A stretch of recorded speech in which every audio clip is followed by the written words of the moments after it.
4 5 Mthokozisi 1 2 1 2 Ngichubeke, are you fine? 1 2 1 2 1 2 C-sharp. Sure.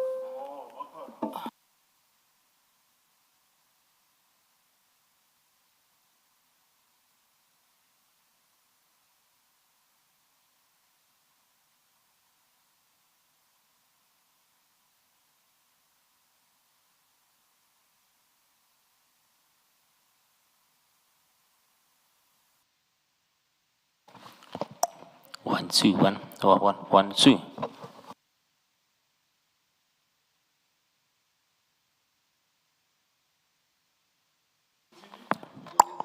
1 2 1 1 2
1 2 1 2 1 2 mthokozisi 1 2 1 2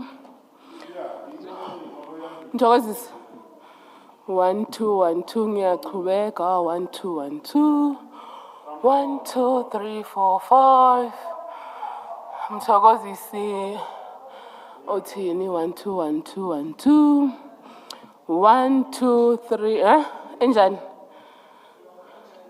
okay all right 1 2 1 2 mic check 1 2 1 2 1 2 1 2 1 2 1 2 mthokozisi 1 2 1 2 1 2 ngiyachubeka bafo yenzani 1 2 1 2 1 2 1 2 1 2 1 2 mthokozisi we 1 2 1 2 1 2 1 2 mthokozisi 1 2 1 2 ngiyachubeka hawu 1 2 Jesu vele 1 2 1 2 1 2 1 2 1 2 3 4 5 6 7 8 9 10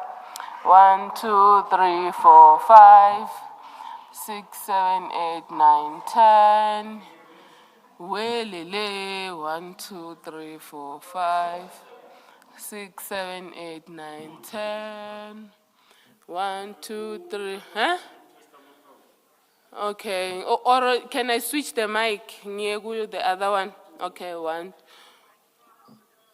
okay 1 2 1 2 1 2 1 2 1 2 1 2 1 2 thokozisi 1 2 1 2 ngiyachubeka senkatele 1 2 1 2 1 2 1 2 1 2 3 4 5 6 7 8 9 10 1 2 3 4 5 6 7 8 9 10 1 2 3 4 5 6 7 8 9 10 1 2 3 4 5 6 7 8 9 10 1 2 3 4 5 6 7 8 9 10 hayi ngeke 1 2 3 4 5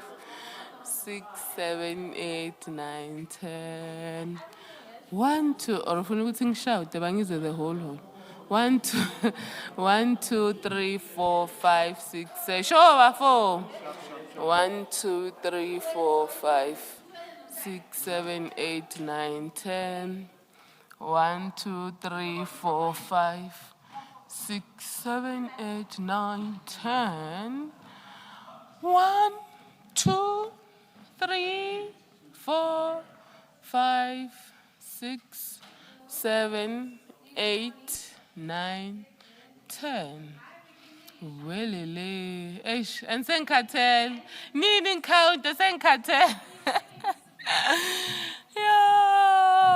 mthokozisi hawa 1 2 3 4 ya ngikhulume kokugcina ke manje 1 2 3 4 5 6 7 8 9 10 hey 1 2 3 4 5 1 2 3 4 5 1 2 3 4 5 1 2 mthokozisi what's up huh yeah 1 2 3 4 5 6 7 8 9 10 again and again and again and again sharp was it right angisabuyi kuzobuya wena kuzoza wena ke manje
Good morning, all. It's 9:29. We are ready to start the day's proceedings. Please make sure that your cell phones are off. Thank you.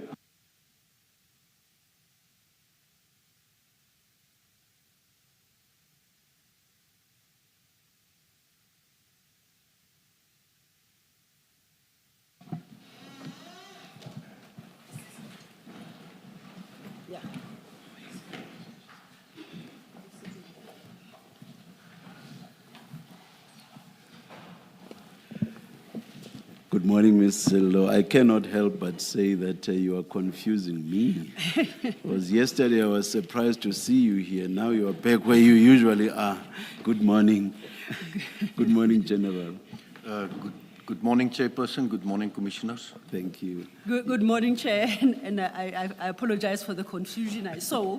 But as the commissioners, I'm sure by now are no doubt aware, this is my preferred position. I am dictated to by others when I don't have control over where I sit. Chair, morning, commissioners. Good morning. Chair and commissioners, we proceed today with General Flynn, and I shall be holding fort today. Thank you. That's Morning, important. General. Good morning, Advocate Selu. General,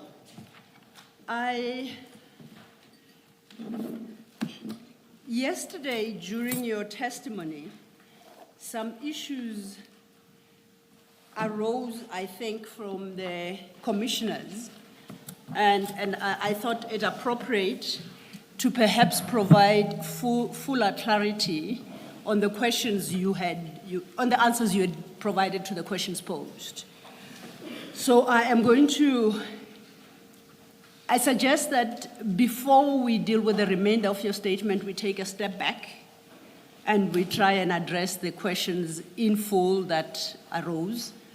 And thereafter, we will get back to your statement. Would that be appropriate? Indeed, Commissioners. Before we do so then, Commissioners, you recall that yesterday General Flynn had indicated that he would be preparing a supplementary statement. That statement has been prepared and your files have been duly updated. It is the last item in your current files.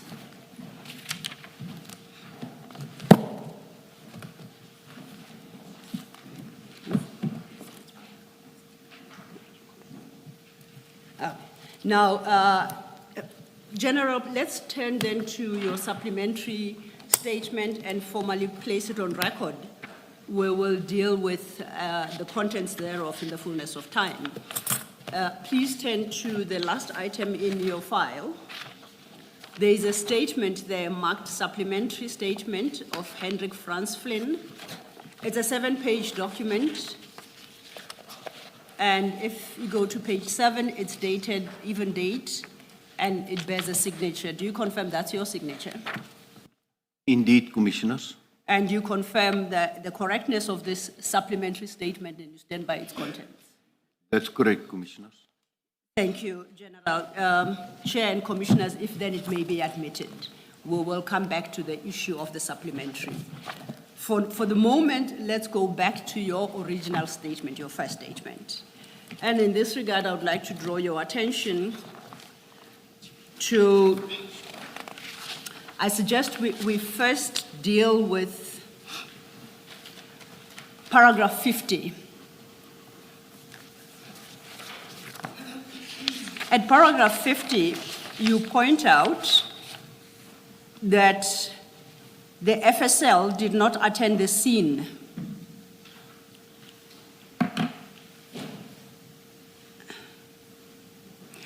on 22nd June 2022 at the harbor.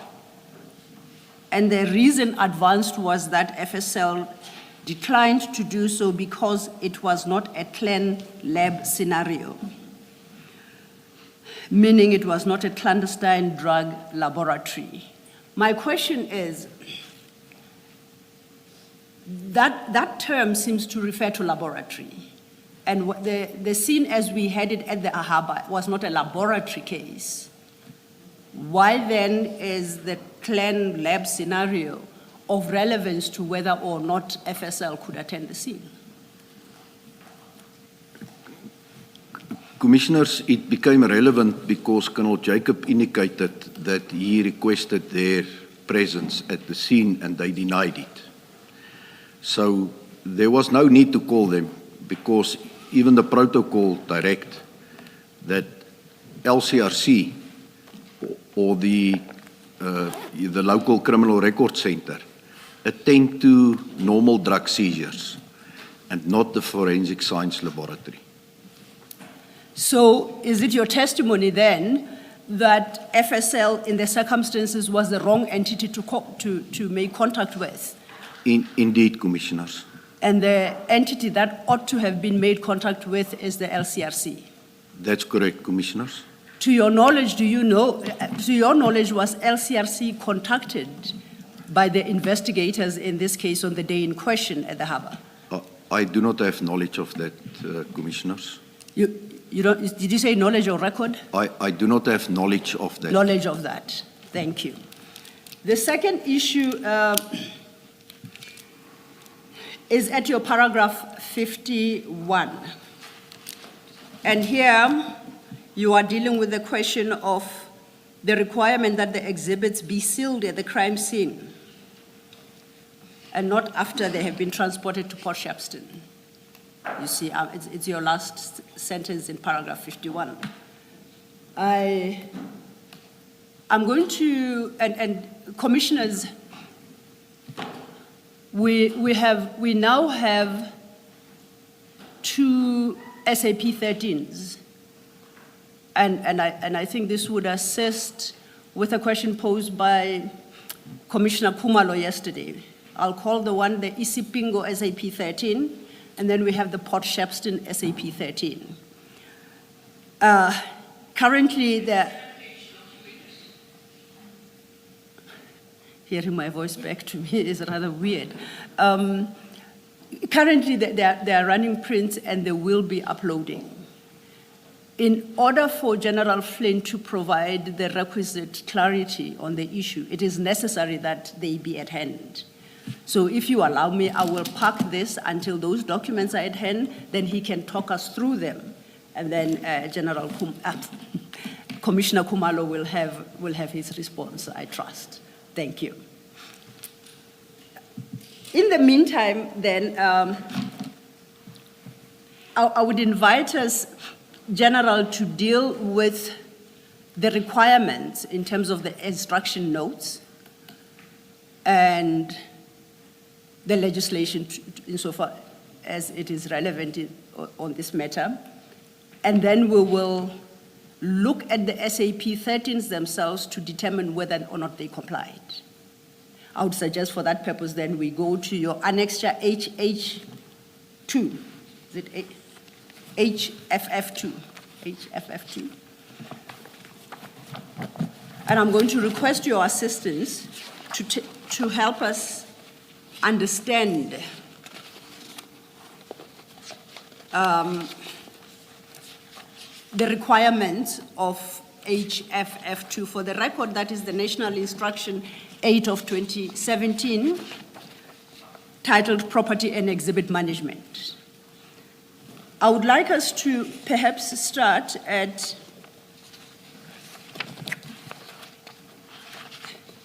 page 73. I don't know how you normally refer to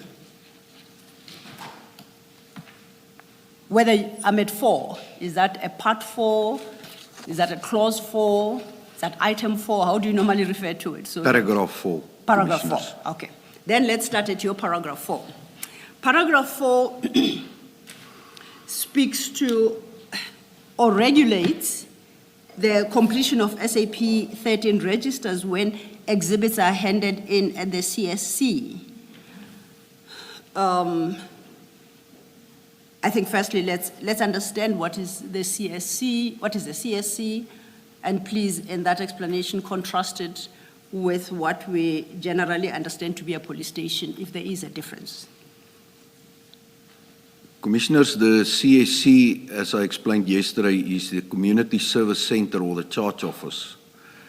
And that's the... I sometimes wonder why these names have been changed because they serve to confuse us. And that's the heartbeat of the police station. That's where all the activities start. And that is where the register is kept to enter exhibits into. So it's part of the police station, to answer Advocate Sello. Oh, okay. So it's part of the police station. So if I say the SAP 13 is found at a police station, that would be inclusive of a CSC. Indeed, Commissioners. And then paragraph 4, you said you call them paragraphs. Please read sub 4 into the record. Paragraph. Sub 4. Oh, sub 4. Yes.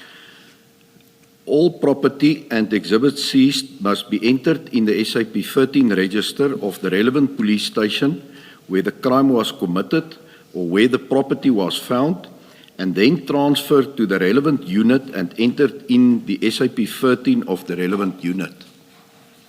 A couple of questions from me on that. How should we understand the requirement that all property and exhibits seized must be entered into the SAP 13 register of the relevant police station where the crime was committed? Does that mean each and every item must be registered? Does that mean a generic description of the exhibit must be given? How should the Commission interpret that requirement? Commissioners, it's expected of police officers entering exhibits into the SAP 13 to be specific and complete. It means that exhibit seal numbers must, for instance, be entered. If there's a serial number on exhibits, that needs to be entered. If it's cash that's being handed in, the serial numbers of the cash need to be entered. So it needs to be a very comprehensive and complete entry that's being made there. And if we then take it to the second, what I'll call the second SAP 13 register, which is the receiving police station, must the same exercise be undertaken? That is correct, Commissioners. That's when exhibits are transferred to another station. Okay. Now then, I would like us to go to paragraph 7, as you're helping us understand. Maybe before you do that, Ms. Silo, yes, just to clear this. General, where it says to the relevant unit, in this case, the relevant unit would have been the DPCI, in the case that we are dealing with. That is correct, Commissioner. Thank you. Thank you, Ms. Silo. Thank you, Commissioner Baloyi. To your response to Commissioner Baloyi's question, I would like you to flag it, because as we work through this document, we will have to revisit that answer for clarity, okay? But in the meantime, I would like us to then go to paragraph 7 at page 74.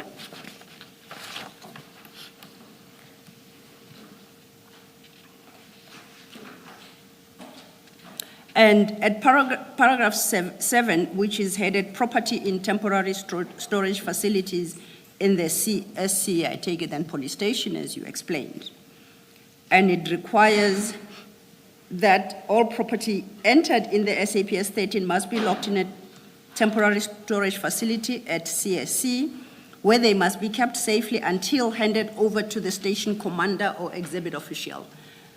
In the case of the Port Shepstone seizure and the SAP entry at Isipingo, who would have at the time been the exhibit official? Warrant Officer Perumal, Commissioners. So Warrant Officer Perumal is our exhibit official. That's correct, Commissioners. Then I invite us to paragraph 8. You had touched on this briefly. Paragraph 8 regulates the transfer of exhibits from one police station to another. Part 1 or sub 1 of paragraph 8, it states that the transfer document SAP 13 sub G is completed by the sub 13 official in all instances where exhibits are transferred from one police station to another or between sub 13 stores. Would it be logical for us to expect to obtain an SAP 13 sub G from Isipingo police station in regard to the Port Shepstone seizure? That's correct, Commissioners, because it's a requirement. And part 2 deals with the completion of their transfer document. Is this a separate document from the SAP 13 book that is completed? Is it a standalone document, or is it part of the SAP 13, I'll call it a book, where various entries are made? What exactly is a transfer document? Commissioners, it is a separate document. It does not form part of the actual register where the exhibits are entered into. So, when we then turn to sub 3, sub 3, as I understand it, lists the information that must be provided in this separate document that is called the transfer document. Am I correct? That's correct, Commissioners. And at sub 5, a similar requirement, but this time for the receiving station. So sub 3 regulates the requirement for a transfer document by the transferring station. In our instance, in this particular case, that would be Isipingo police station. Am I correct? That's correct, Commissioners. Sub 5 regulates the requirements for a transfer document by the receiving station. Is that correct? That's correct, Commissioners. So, and basically the requirements are the same. Have you said you haven't seen a separate, this transfer document. Have you seen any document that provides the detail required in sub 3? And No. I'm not calling it a transfer document for a moment, but any document that has captured the requirements of sub 3A to I. No, I'm not aware of any such documents, Commissioners. And similarly then, am I correct to assume that you haven't seen in respect of a document contemplated in sub 5, A to H? That's correct, Commissioners.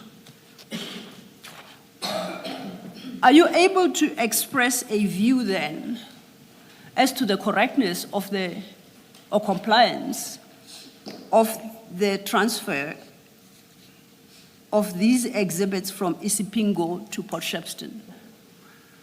There was non-compliance, Commissioners.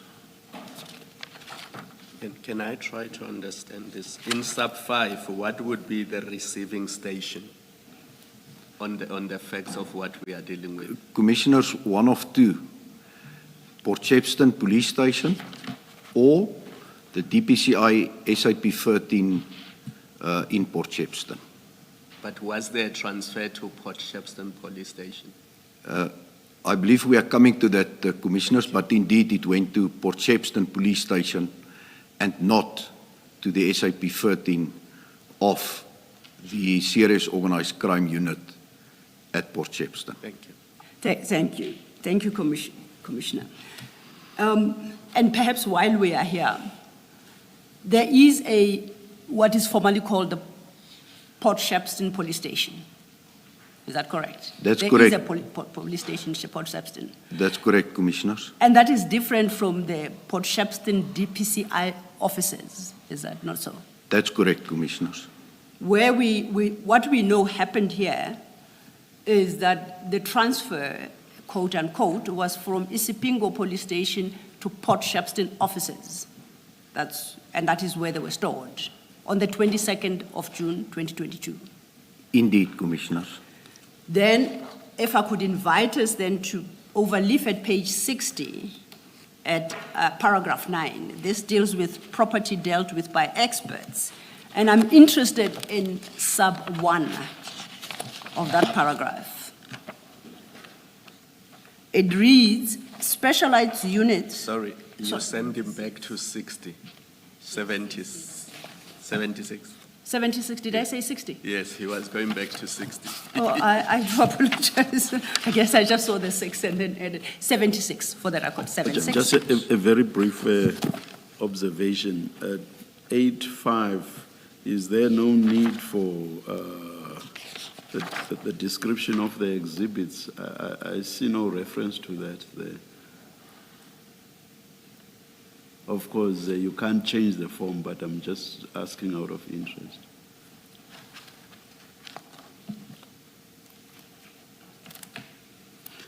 There is reference to that under 383, H, description of exhibits. I would have thought that the person receiving should, there should be an entry that says description of exhibits again to correspond with what the transferor says. That's correct, Commissioner. Yes. You might want to raise that with the relevant sections of subs. Yeah. Thank you for that observation, Chairperson. Thank you, thank you. Thank you, Chair. I had then directed us to page 76.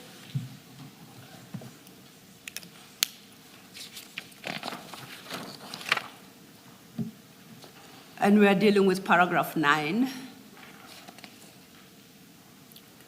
the first sub-paragraph, sub 1. And it reads, specialized units resorting under the Directorate of Priority Crime Investigations, DPCI, and the Division Forensic Services may, with the consent of the Divisional Commissioner or Head, DPCI, keep separate SAP 13 registers to record exhibits. Do you see where I'm reading? That's correct, Commissioners.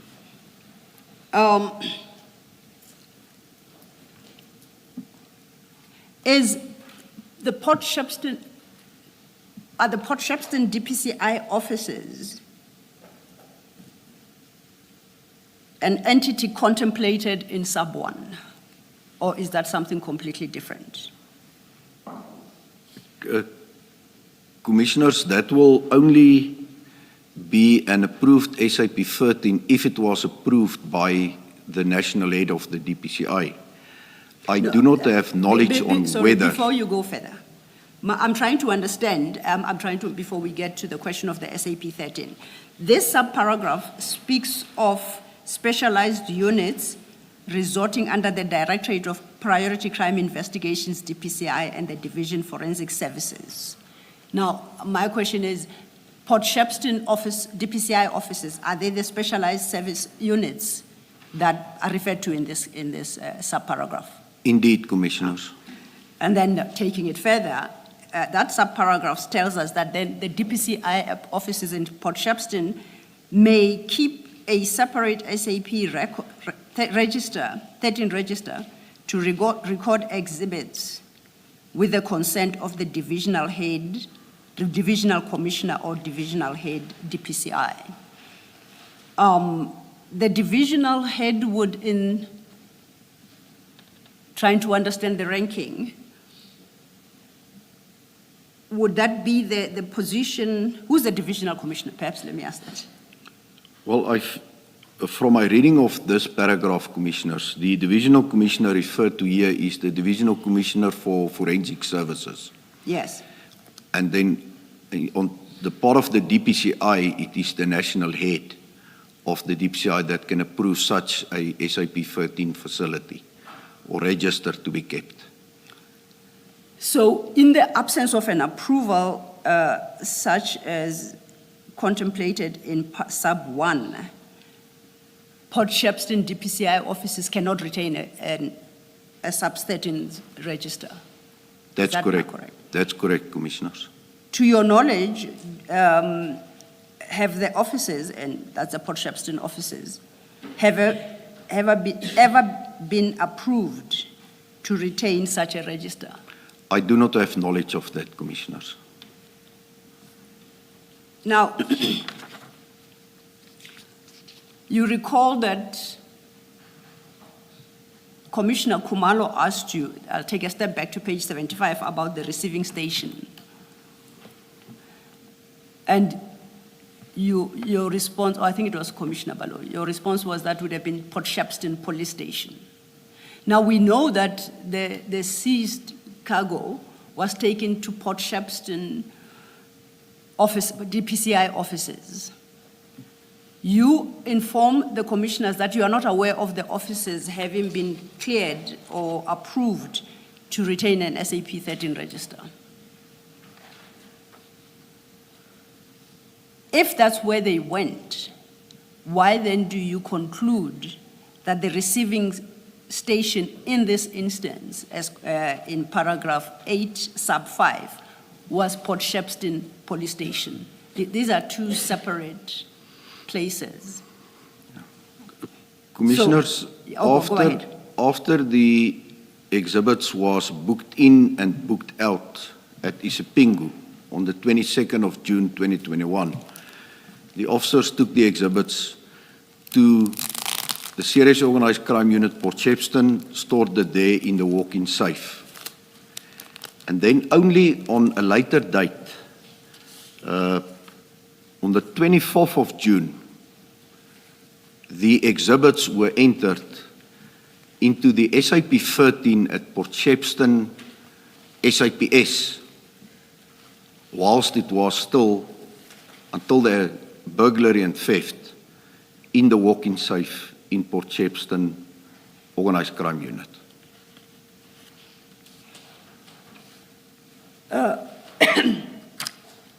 So if I understand you correctly, the exhibits were physically taken to Port Shepstone offices. 2 days later, they were entered into the Port Shepstone Police Station SAP 13. Am I understanding you correctly? That's correct, Commissioners. If Port Shepstone Police Station was intended as the receiving station, was it not required, therefore, to have taken control of the exhibits before they are entered into the SAP 13 at the police station in Port Shepstone? That's correct, Commissioners. But we know that it happened. Do you know whether there was ever a transfer, however temporary, from the DPCI Port Shepstone offices to the police station in Port Shepstone to complete the exercise, the SAP 13 exercise as the receiving station? Do you know? I'm not aware of such, Commissioners. Okay. Now, our SAP 13s are now available. Commissioners, there are two documents that have been presented before you. These will be handwritten, yes.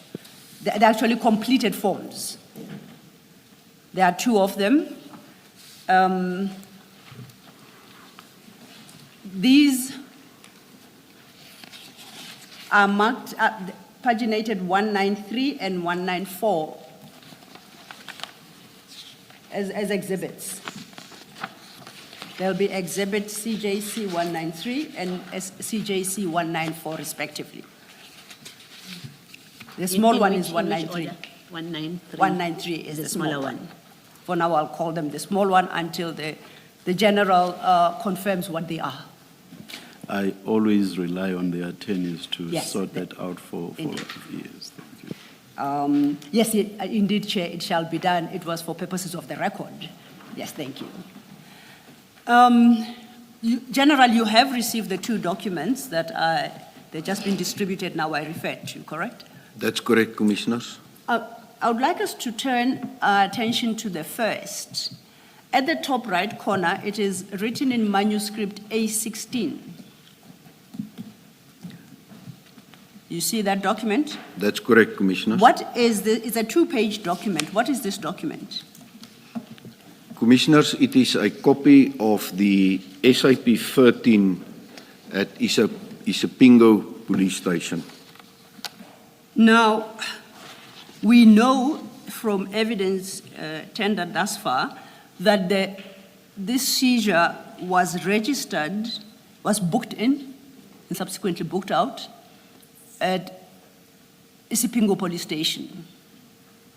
Is this the SAP 13 that would have reflected that book-in, book-out process? That's correct, Commissioners.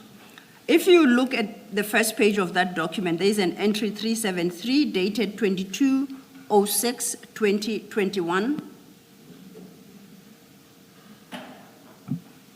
And in the second column, it indicates a DPCI inquiry number, and then it provides a description.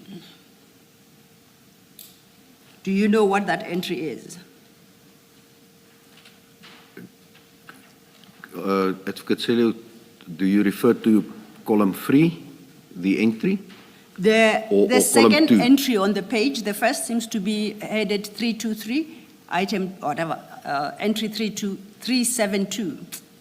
The second is entry 373. Oh, yes, yes, 373. Rather dyslexic this morning, apologies. Do you see where I am, General? In column 2, Commissioners, that DPCI inquiry number, it refers to the inquiry file under which this investigation was conducted.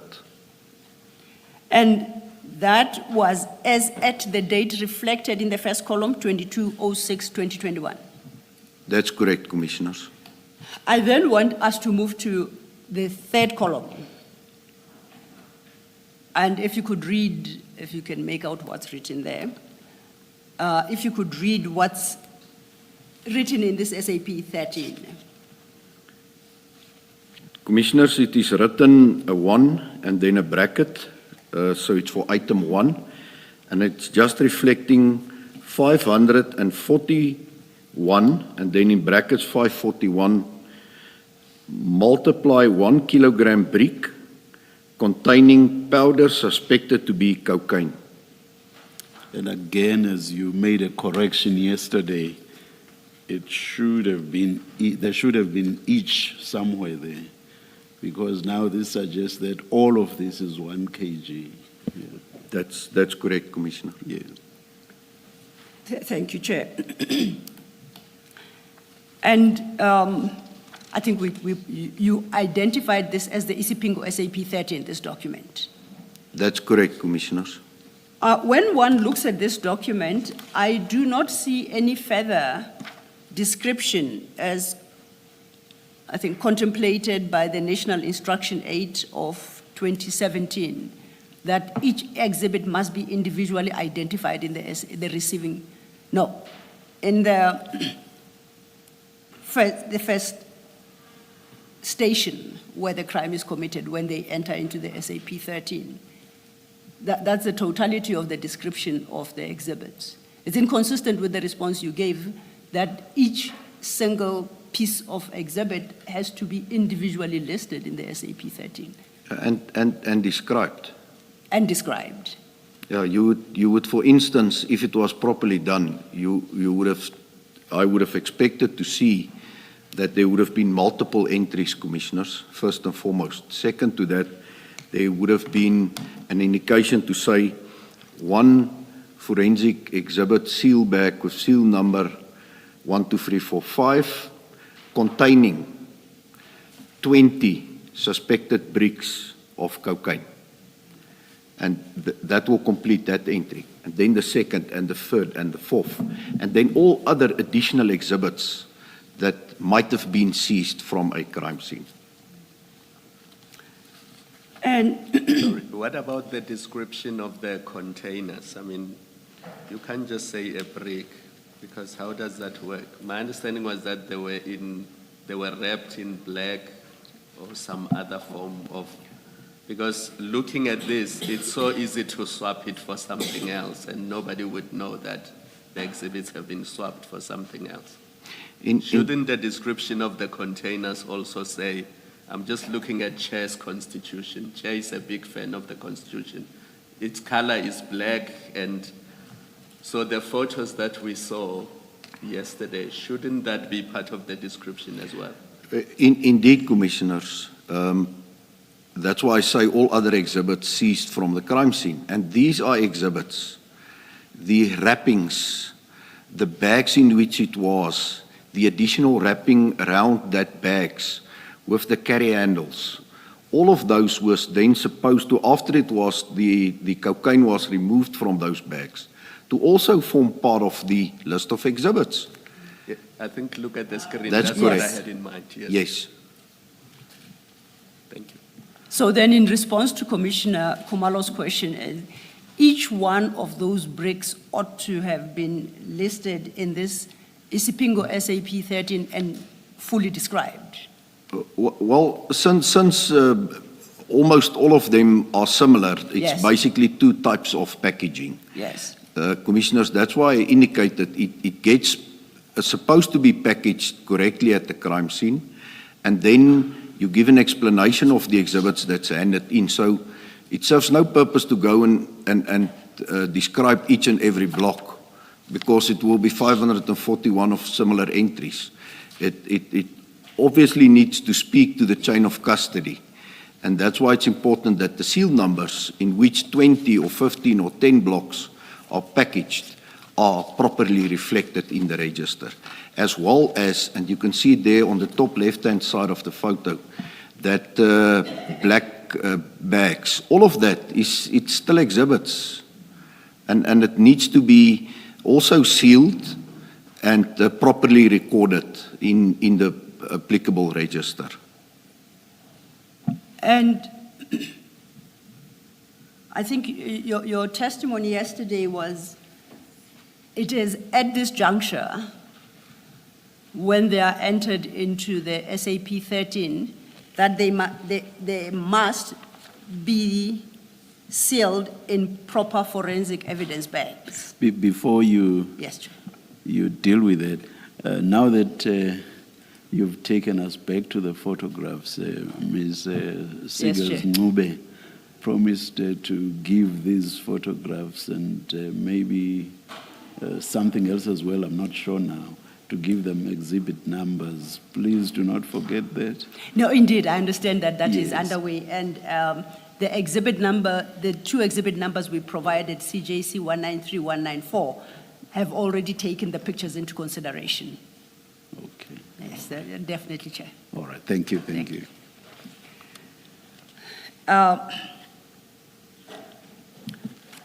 Okay, I'd say, my General, yesterday I understood you to have testified that at the crime scene, the exhibits must be, and at the bookings police station, they must be entered into the SAP 13 register and placed at the same time in proper evidence bags, sealed and duly marked. Did I understand you correctly? That is at the crime scene, if conditions permit, obviously, as per the directive, Commissioners. At the crime scene. At the crime scene. So we know that it didn't happen at the crime scene. Instead, they were taken to the Isipingo police station. And that picture we looked at were the exhibits as they were at the Isipingo police station. That is the time they were entered into the SAP 13. Am I correct? That's correct, Commissioners. Now, I want to understand whether after the entry into the SAP 13, is it at this juncture they must be placed in evidence bags and sealed? No, this was already at the police station. So if they omitted to do it at the crime scene, at the container, at least there was a second bite at the cherry where they could have conducted still proper crime scene management. And even here, it was not done, Commissioners. So, Sorry. yes. General, are you saying even here at Sipingo, they should, having failed to do it at the crime scene, at this point now at the police station, they should have put them in bags. Indeed, Commissioner, although on face value what I observed there is that the exhibits were already contaminated, unless the colleagues had gloves on. But it could still have been photographed properly by LCRC, as well as properly sealed in exhibit seal bags. And the exhibits could have been properly reflected in the SAP 13 register. There was no need to just take the exhibits as it was in that state from Isipingo to Port Shepstone, because anything can happen along the way. Some of the exhibits can go missing. And the chain of custody is really not at the required standard where we expect detectives to function at. Thank you, General. So at least we know from, and if the crime scene had been properly handled, then the exhibits in their respective evidence bags, sealed, duly sealed and marked, would have then been entered into the SAP 13 at Isipingo. Indeed, Commissioners. And now we know it didn't happen here, at least if this SAP 13 is to be believed. That's correct, Commissioners. Then on the same document, if you go overleaf, there are some entries made there. I just want you to explain to me. I read the first column under 4 as the member who booked these exhibits at Sipingo and references the CHC container at 14 Avenue East. That's the Durban Harbour, correct? That's correct, Commissioners. And it is duly signed for. What I'm interested in is the 5th column, the entry in the 5th column. You recall we're having a conversation on regarding the book-in, book-out process.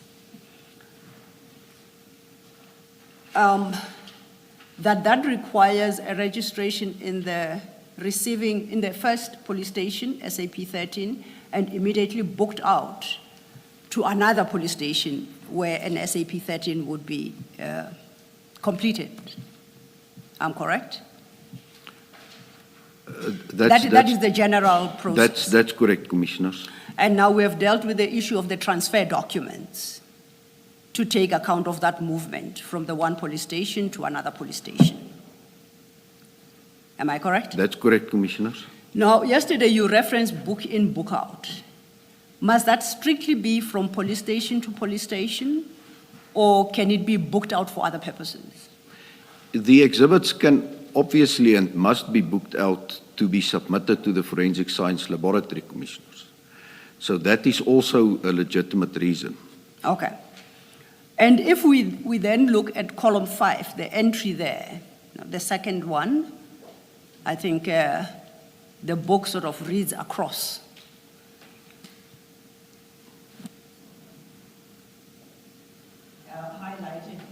Highlighted in green and yellow. That is the continuation of the entry regarding these exhibits, you confirm? That's correct, Commissioner. Now, if I am reading this properly at column 5, it reads, items taken for analysis and given the date 2021-06-2022. I read that to be the book out process that you spoke of after the book in. That's correct, Commissioners. That's what column 5 is created for. And I see that happened, it confirms it happened on the 22nd of June 2021, which is the same day as the date of seizure. Yeah. Is that correct? It reflects, obviously, taken for analysis. I'm interested in the date for the moment, General. Yes, that's the date of the seizure. Now, my challenge is, we know after the book out, they went to Port Shepstone DPCI offices. This is the reason provided here is items taken for analysis. Was analysis to be done at the Port Shepstone DPCI offices, or am I misreading what's here? Commissioners, perhaps just two things that I need to comment on. First and foremost, this entry by one of the detectives that was part of the search and seizure operation referred to in column 5 was supposed to be in column 6, not in column 5. Column 5 is for the station commander or the SAP 13 clerk to acknowledge receipt of the exhibits. That's the first aspect. The second aspect is that clearly this entry is a false entry because the exhibits was never taken for analysis on that date. It's completely misleading because the exhibits went from Isipingo to Port Shepstone and it was never submitted for analysis as depicted here. Not on that date and not ever.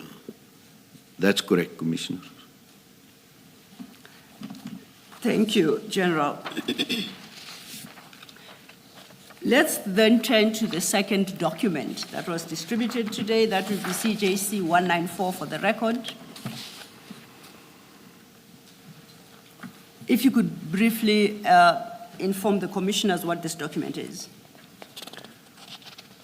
Commissioners, the second document on the top right-hand corner reflects as A3 is a copy of the SAP 13 register of Port Shepstone SAPS, the police station.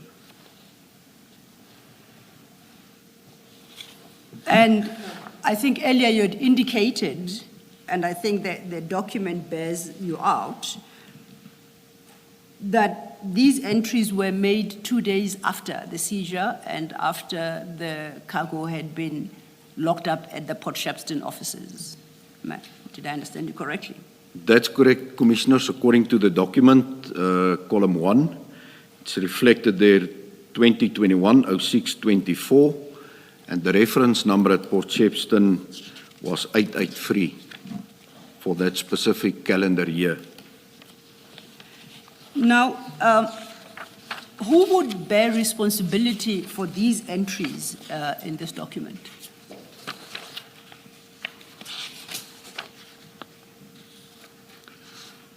Commissioners, the exhibits was entered by Warrant Officer Mpangase. But if I understood it, Warrant Officer Mpangase is one of the investigating officers.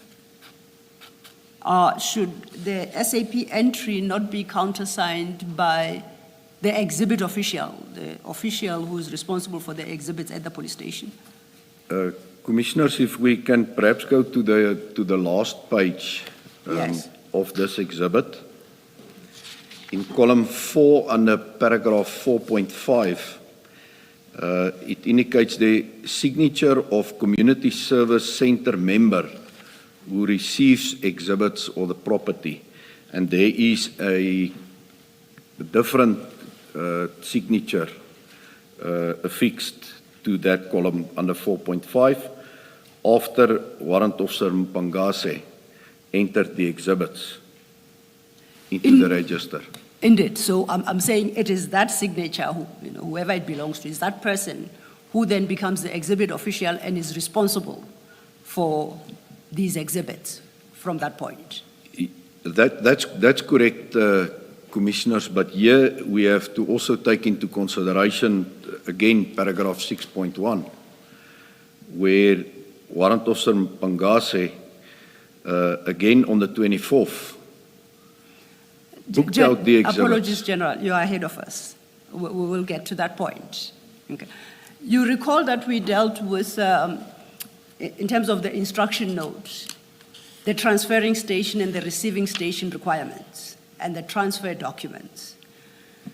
Now, you explained that when they are registered in the receiving police station,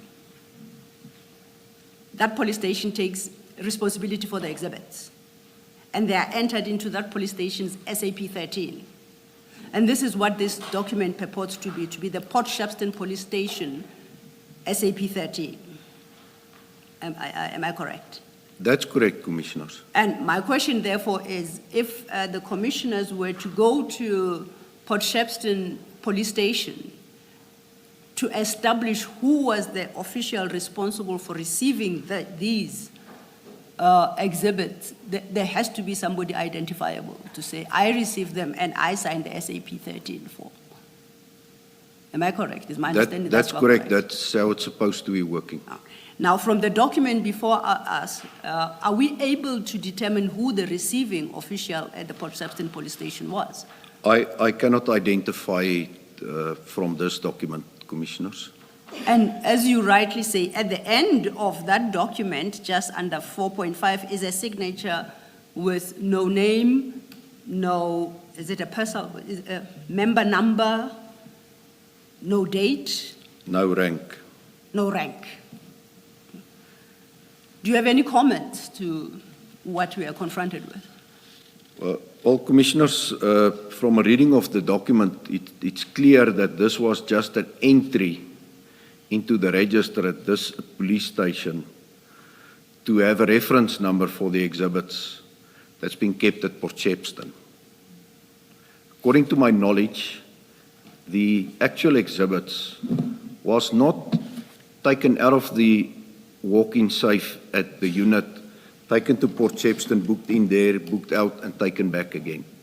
This is just a paper exercise that was performed here. And that is why Warrant Officer Mpangase immediately again, or directly after he entered it here, on the same date, made the entry, apparently he made the entry under paragraph 6, that the exhibits is taken for investigation. Taken from the Port Shepstone Police Station in 6.1. Yes, it reflects items 3.1 to 3.31 taken for investigation. Obviously then from the police station, because the entry is made at Port Shepstone Police Station. So it's incorrect, it's a false entry. We will get to you say it's Warrant Officer Mpangase's entries under 6.1. I'm still interested in what was happening to record these exhibits as received by Port Shepstone Police Station. As you sit there in the position that you are in, must somebody be held accountable for this entry besides Warrant Officer Mpangase, who at least signs here as the person handing them in? Must the purported receiving person be held responsible and answerable to what exactly was happening here? Commissioners, it's a difficult question. I believe that if that individual can be identified, it will be prudent to perhaps get a version from that official in terms of what transpired here before I can comment on whether that person needs to be held responsible. I do not know what transpired there. I'll put it differently. Somebody purported to have received these. You testified earlier that you know that they never left the DPCI offices in Port Shepstone. Is that a concern to you that you are confronted with an entry such as this in circumstances where somebody in Port Shepstone Police Station purports to be receiving something that never left the DPCI offices in the first place? Indeed, Commissioners, because it is a misrepresentation. Now, that person, would I be correct to conclude that based on what is written here, this person confirms that these exhibits were in fact cocaine? You remember when they left Isipingo, they are noted as suspected to be cocaine. The receiving, if we go to the first document, the Isipingo SAP 13, says 541 by 1 kg brick containing powder suspected to be cocaine. You confirm that, right? That's correct, Commissioner. And we know overleaf in that, the entry was that these were taken for analysis. That's And you correct. testified that, to your knowledge, no analysis was conducted. That's correct, Commissioners. 2 days later now, Port Shepstone Police Station accepts them as bricks of powder. Oh, so my apologies. It still says suspected to be cocaine. I misread that. My question is there any evidence, objective, independent evidence, that the exhibits entered into Isipingo SAP 13 are the same that are now registered here at the Port Shepstone Police Station? Is there any independent evidence that the Commission can turn to? I think you said that Isipingo is about more than 100 kilometers from Port Shepstone. Port Shepstone, that's correct, Commissioner. So what must we look to satisfy ourselves that what was taken, what was registered as Isipingo is indeed what is now registered at Port Shepstone Police Station? There's no independent corroboration to come to the conclusion that what was entered in Isipingo is now entered at Port Shepstone, Commissioners. Now, are you in a position to express an opinion as now regards the conduct of Warrant Officer Mpangase, who, as you indicated under column 6, states that these items were taken for investigation? Do you have a view to express on that? Commissioner, even that is a misrepresentation. If it was booked out for investigation, there was no investigation to be done on the exhibits except for the work to be done by FSL. So it was supposed to read, taken then for submission to FSL. That's what I would have suspected. Not for investigation, because as a detective at organized crime, the warrant unfortunately cannot determine whether it's cocaine or not. So that's a misrepresentation. I'm sure you meant expected and not suspected. Expected. Yes. Thank you, Commissioner. Thank you, General. In both the two SAP 13s, the exhibits are said to relate to DPCI Inquiry 28/06/2021. I think yesterday you touched on, an inquiry number versus a CAS number.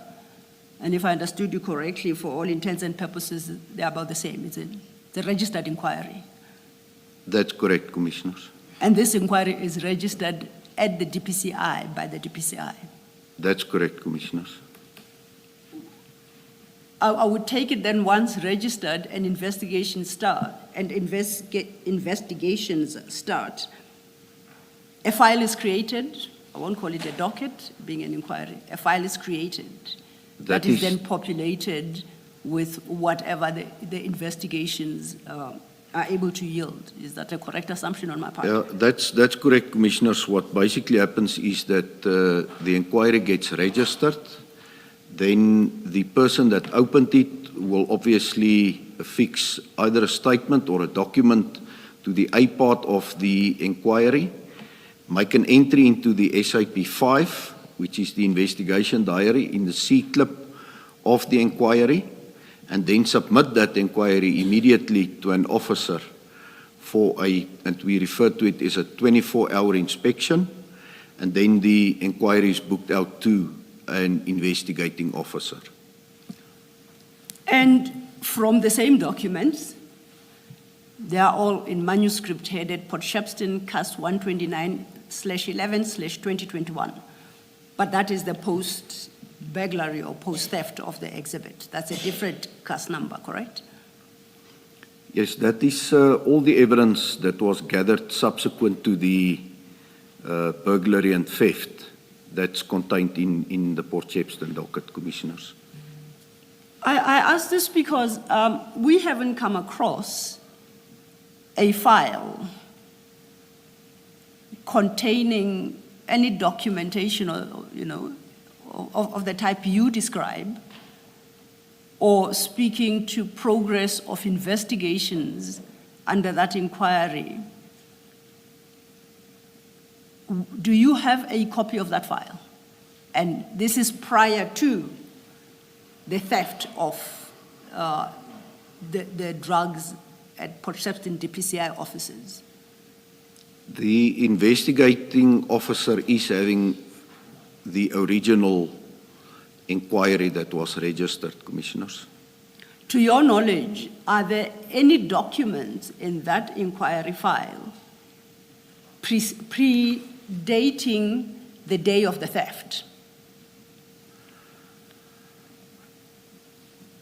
Commissioners, to your recollection, if you can comment. I do not have detail of what was contained in the inquiry file.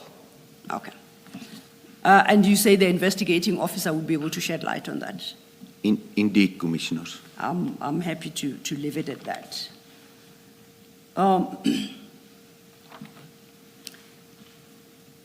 Now, I think we can then pick up from where you left off at your statement. Maybe before. Yes, Commissioner. General, this CJC 194, just to understand it, at the very last page, the entry there, it's the very last column on the extreme right. I think at the top it says page 56, if you're where I am. That's correct, Commissioner. I observe it. So you've got that 6.1 entry there by Warrant Officer Bangase, and then it says items 3.1 rather, to 3.31 taken for investigation. Am I correct to understand it to mean that he conveys that he took the whole consignment out for investigation? Is that a correct understanding? You are correct, Commissioner. If you, for instance, look at the previous pages, the list of exhibits booked in by Warrant Officer Pangase was from 3.1 until 320. Just see the pages up to 331. Yes. Okay, so he's it means representing that he took everything. Everything, for that's investigation. correct, Commissioner. All right. And then still in that column, but the typewriting above where you've got those paragraph numbers, 6.4 above where you've got the typing, it says signature of deliverer. Now, if you look at the handwritten 6.4, it's a scribble, and I think Ms. Silo was saying we can't tell who that is. Who is a receiver where it says signature of deliverer? What is contemplated there? The deliverer obviously will be, and on face value it seems to be the same person that signed on a 4.5, will be then the Community Service Center commander in all probability, if it was not the SAP 13 clerk that affixed his or her signature to both columns. So they are a deliverer because what? They are the ones that hand over the... And handing out the exhibits again, To Commissioner. Mpangase if things were done properly. Ordinarily, he would be handing over. That's correct, Commissioners. Okay, all right. And then lastly, in CJC 193, the smaller exhibit, the second page, and you touched on this, where Warrant Officer Mpangase gives the reason why the items are being taken out of Isipingo, and he says items taken for analysis. Is it a correct understanding for me to understand this to mean these, as far as this is concerned, this document, these exhibits remained under the control of Isipingo? They were just taken out for analysis. No. They were not being transferred to another police station. No, it does not remain under the custodianship or command of the Sipingo Station commander. Mpangase assumed full responsibility for the exhibits when he booked it out. Okay, maybe let me ask it differently. So let's say, forget that we have 194, CJC, forget about it. Imagine it's not there. And all I have is this 193. And I look there where it says item taken for analysis. It gives me Mpangase and his force number. Should I expect that if I go to Isipingo, if this is all I'm dealing with, if I go to Isipingo, I should find these exhibits there?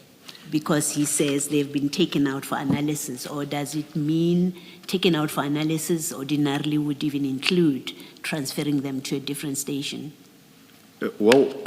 Commissioner, it can only mean what he has said here. It's taken for analysis. So it's not supposed to be at Isipingo Station further. The only place it can be will be at the different police station, but in terms of this entry, it's supposed to be at the Forensic Science Laboratory, Yes. and at no other place. Okay, thank you. Ms. Silo, I want to ask a question, and please feel free to stop me if you're still coming to it, because I may be getting ahead of myself. Thank you. General, shouldn't there be another document akin to CJC's 193 and 194 reflecting the arrival of these exhibits at the Port Shepstone DPCI offices and their storage there? Shouldn't there be a document that accounts for that process? Commissioner, in the normal way of going about investigations, obviously there will be contemporaneous notes and statements filed to that effect. But here it's clear that there was no SAP 13 register at the unit in Port Shepstone, and that's why, in order to obtain a reference number for the exhibits, that's why it was just booked in the paper exercise at Port Shepstone Police Station. But then how do we know that 551 bags actually arrived at the DPCI offices in Port Shepstone if there's no document recording the arrival of those exhibits in the form described in 193 to say it was 541 1 kg bricks containing powder that looks like cocaine? So how do we know that these bricks ever made their way to the warehouse or the office in Port Shepstone if there's no document that records that? That's indeed true, and it is a shortcoming, Commissioner, that you are identifying. But there are witness statements to that effect in the case docket, and I would prefer not to elaborate more on that specific aspect at this point, please. Thank you. Thank you, Mr. Thank you, Commissioner. But I think if I understand the question correctly myself, maybe I just might be confusing. The question is slightly different. I understand, and we are aware of the statements that are in the docket.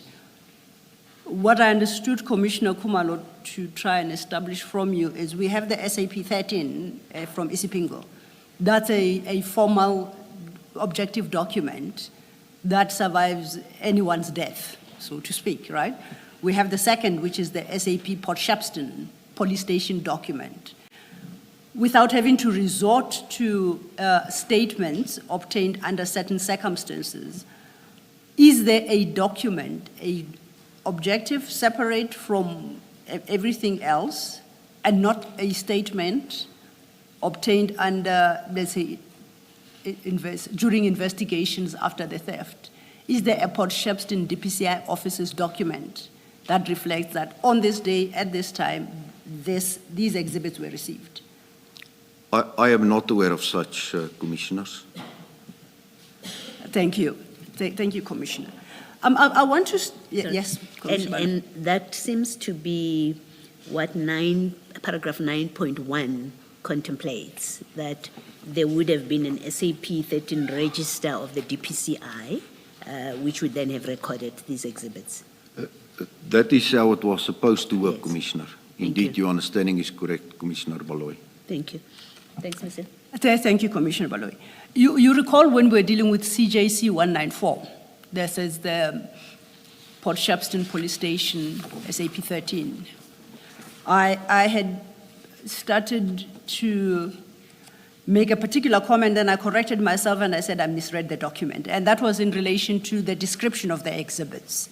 The first entry at 3.1 states that it's one FSL exhibit bag and gives a number containing 20 bricks of powder suspected to be cocaine. We dealt with that. I then corrected myself that Port Shepstone Police Station doesn't deal with the exhibits as definitely cocaine, but maintains the position assumed by Isipingo as well that it's powder suspected to be cocaine. On closer reflection, when I look at 3.2, it says 20 bricks, I don't know, of some word cocaine sealed in exhibit. Because I don't know what is the word that precedes cocaine, I'll prefer, or drugs. That then, if you look at 3.2 following, every other entry is described as drug cocaine. It's no longer, what do I make of this? Only the first batch at 3.1 is suspected to be cocaine, and the rest are definitely cocaine? Or must I read this document to mean that notwithstanding the wording of 3.2 to 3.31, they are still all suspected to be cocaine? As a police officer, how would you advise we properly read it? Commissioners, the entry reflected in 3.1 is indeed spot on. That is how it's supposed to be. Because according to my knowledge, there was no presumptive test conducted at the crime scene or at Isipingo Police Station to indeed confirm that it was cocaine. So 3.1 is correct. From 3.2 onwards, if all speak about cocaine, that will be inaccurate.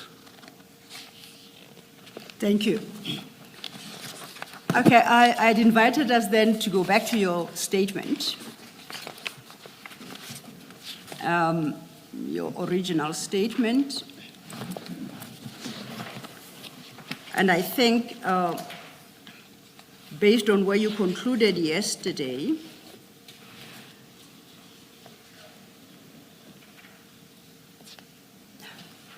we should pick it up from page 23, paragraph 65. Not 64.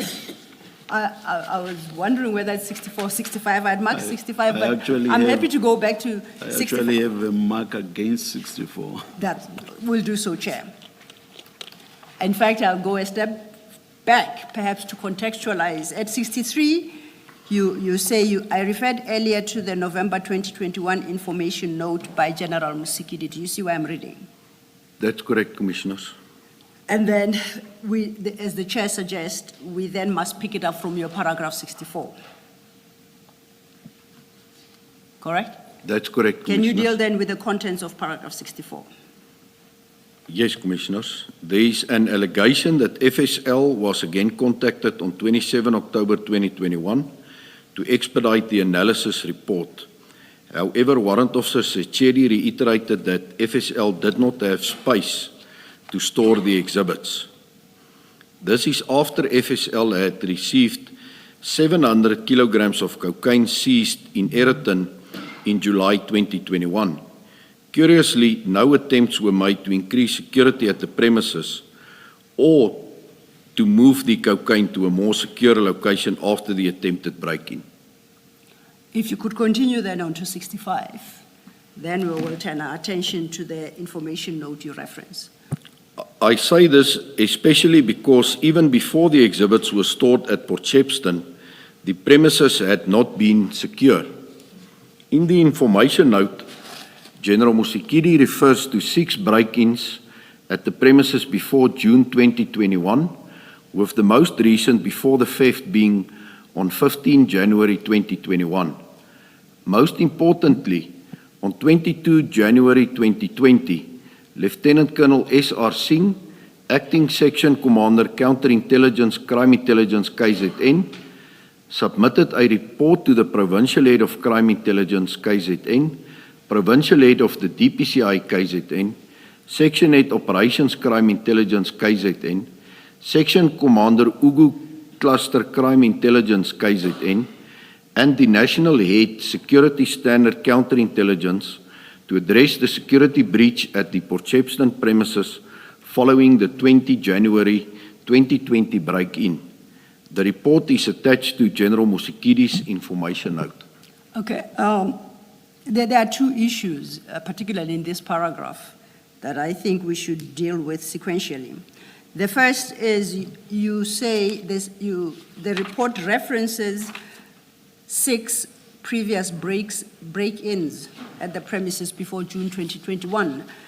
General Musikidi's report and information note is your annexure HFF4, starting at page 113. That is the document you reference, correct? It is correct, Commissioners. Okay, now if you turn to page 118, the heading there is the security aspect.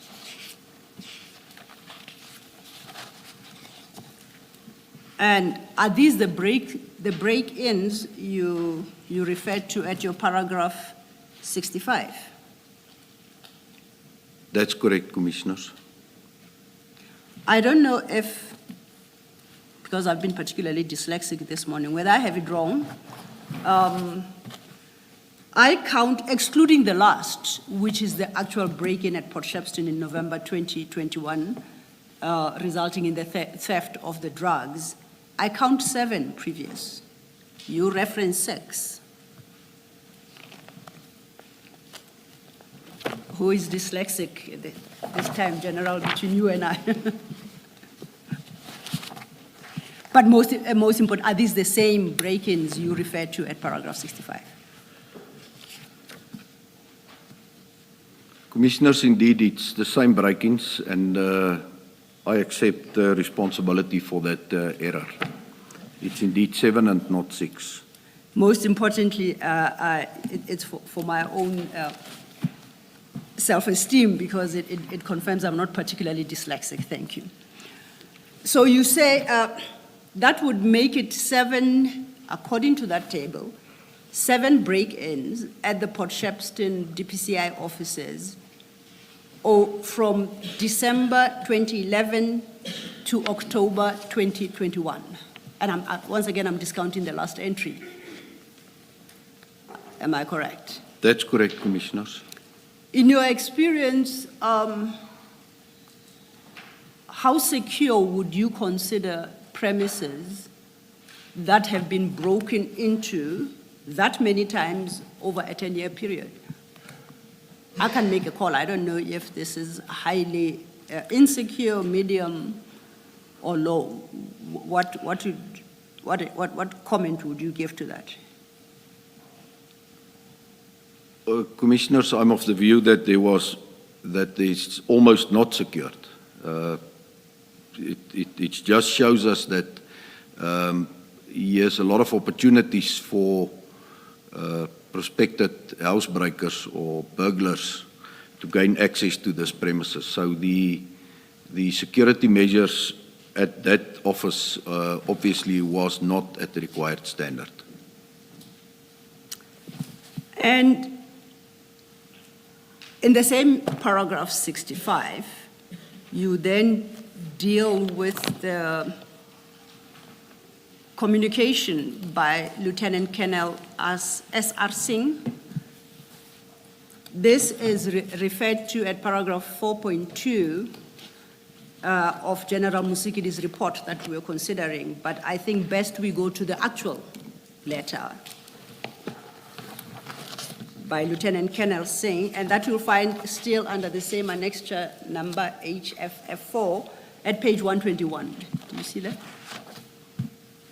That's correct, Commissioners. Now, this is directed to 5 heads of various units. I'm particularly interested in the second addressee, the provincial head, Directorate for Priority Crimes Investigations, KwaZulu-Natal. Do you see where I'm reading? That's correct, Commissioners. If you go over leaflet 122, at the bottom, you will see that this document is signed by Lieutenant Colonel Singh and it's dated 2020, January 2022. Do you see? That's correct, Commissioner. Do you know who was the provincial head, Directorate for Priority Crimes Investigations, KwaZulu-Natal, as at that date?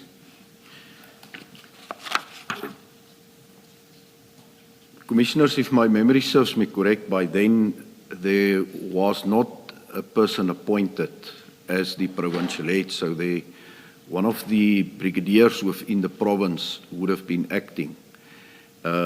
General Sonona was only promoted and appointed later during 2020 to the position of provincial head for the DPCI and KZN. So subsequent to this letter, he got promoted. So, and it's a position that General Sonona continues to hold. That's correct, Commissioners. So based on your answer then, are you suggesting that General Sonona would have inherited these issues, quote unquote, by inherited? Indeed, Commissioners. Let's then look into the content of this letter. And in particular, I would like us to have regard to paragraphs 1, 3, and 4 for the moment. Can you read those into the record, please? That's on page 121. 121. Evidence And we are reading Lieutenant Colonel Singh's letter. Paragraph 1. On 2020-01-20, a breach in security at the above-mentioned offices was reported via email to this office as per attached correspondence from Captain L. van Niekerk of the Provincial DPCI SCM, and that stands for Supply Chain Management Head.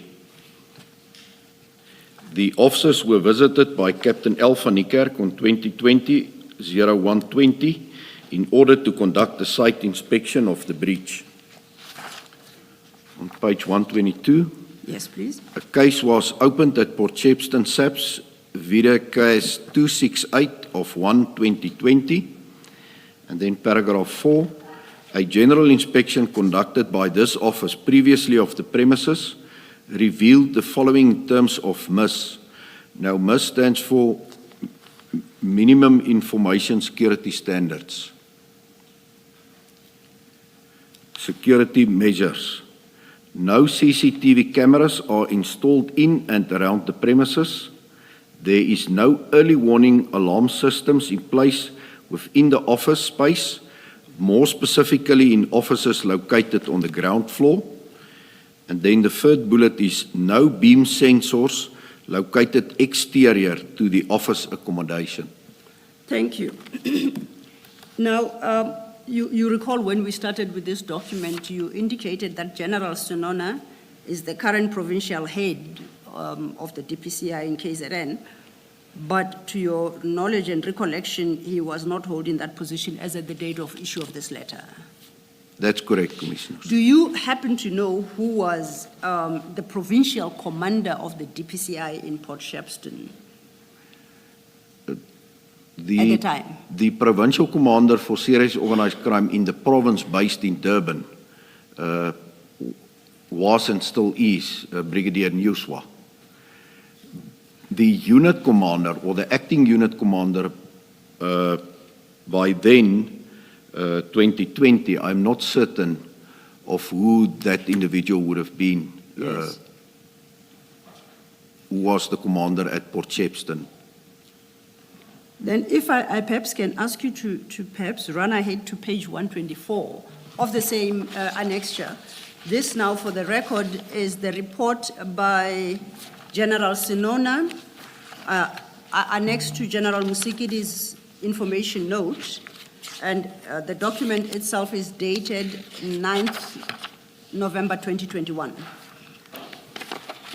I want to refer you to page 124, paragraph 1.4 of General Sinona's report. And I wonder if you can help clarify something for me. Are you at 1.4? Yes, I am. Just for context, this document is about the seizure and storage and subsequent theft of the very drugs we're having conversation about. At 1.4, the last sentence reads thus, okay, the penultimate sentence. A request was made to arrange a suitable storage location. Do you see where I'm reading? This is after they've been at Isipingo. That's Do you see where I'm correct. reading? It continues, the provincial commander indicated that the DPCI Port Shepstone SOCI unit premises be utilized to store said exhibits. The location has been used to store drug exhibits previously, as it has 2 strong rooms. My first question is, do you know who was the provincial commander at this time? It was still Brigadier Newswalk, Commissioners. So would it then be correct to say the decision to store at the DPCI offices, Port Shepstone, was based on, is it Brigadier Newswalk? Brigadier Newswalk's advice? That's correct, Commissioners. Okay. Then I would like to invite your comment. In the context of what Lieutenant Colonel Singh has said about the shortcomings in security measures of the premises, the absence of CCTV cameras, absence of warning system alarms, no beam sensors, I would like to invite your comment on the conclusion at paragraph 124, that this location has been used to store drug exhibits previously, as it has 2 strong rooms. What does the fact that it has strong rooms, what impact does that have on the security arrangements that were in place at the time, as expressed by Lieutenant Colonel Singh in his letter? Well, Commissioners, the mere fact that it's a strong room is no guarantee that the crime cannot be committed, for instance, a burglary as it happened here. You need additional layers of security measures to obviously make it difficult or impossible for individuals to breach that premises first and foremost, and then to get access to the building, and then to execute successfully the breaching of the vault and the removing of the exhibits. So additional security measures is critical. If that's not in place, I'm of the view that it's extremely reckless and irresponsible to place exhibits in such a strong room or a vault. It would have been more safe at any other police station that is 24 hours manned, because at least you've got a human element then at the police station, and those police officers on duty in the charge office are armed. So at least that's an additional barrier that was completely absent here. Thank you, General. Then if we could go back then to General Musikidi's, Lieutenant Colonel Singh's letter at page 121. He concludes that letter with certain comments, and they sound more like recommendations regarding being heard to the wording. He concludes, under comments, it is hereby recommended. Do you see where I'm reading? That's correct, Commissioner. Could you please read those recommendations into the record? It is hereby recommended that the above-mentioned office initiate processes in order to remedy the contributing factors that led to the physical security breach, which is, first bullet, installation of perimeter beam sensors around the ground floor of the office accommodation. Bullet 2, interior office accommodation infrared sensors. Bullet 3, engagement with the contracted armed response company to ensure efficient service in terms of timeous visits to the site. And then the fourth bullet, the upgrading and repairs of the perimeter lighting.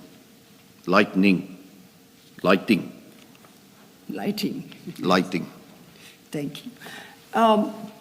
Do you know whether any of these recommendations were carried out?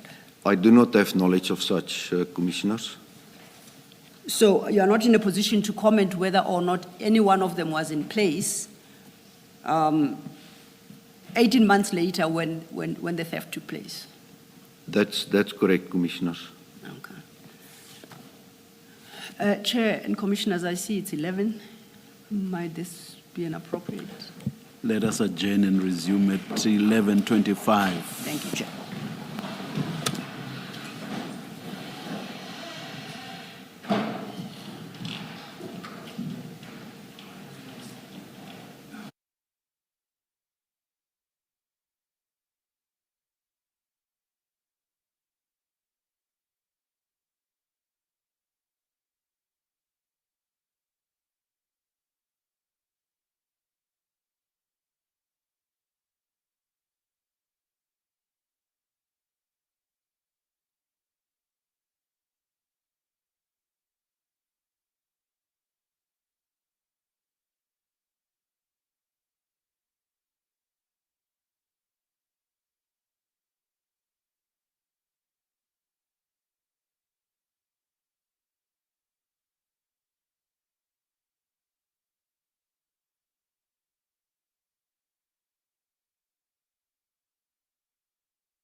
Good morning again. It's 24 minutes past. We are ready to resume the hearing.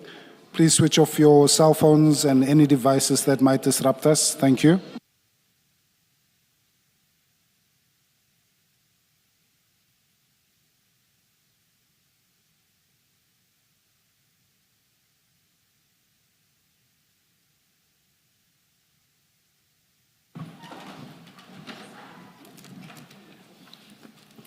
Yes, Ms. Sillo.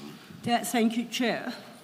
Chair, before I continue with General Flynn, may I request that we attend to a housekeeping matter that I had intended to bring up yesterday, but in the pressure to prepare a full-blown in-camera application, I overlooked it.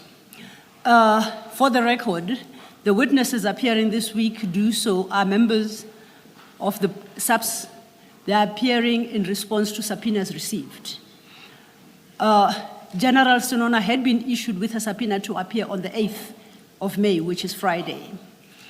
On Monday, this past Monday, the 4th, at about 6 p.m., we received a request from his attorneys for a postponement of his appearance from the 8th of May to a later date. Now, I address you, Chair, to request that you grant that postponement to the 1st of June. So the subpoena stands to the 1st of June, 2026. Just for the record as well and clarity, the application to move one witness's testimony in camera is in respect of a different witness. And the outcome of that application, as you had indicated, is awaited tomorrow in the afternoon. You will determine whether that witness is proceeding in camera or in public, and that is still underway. So I'm moving I have a slightly different request, specifically in respect of General Senona, that his appearance in terms of the subpoena issued be postponed to the 1st of June as they had requested. The request came through on Monday the 4th. Thank you, Chair.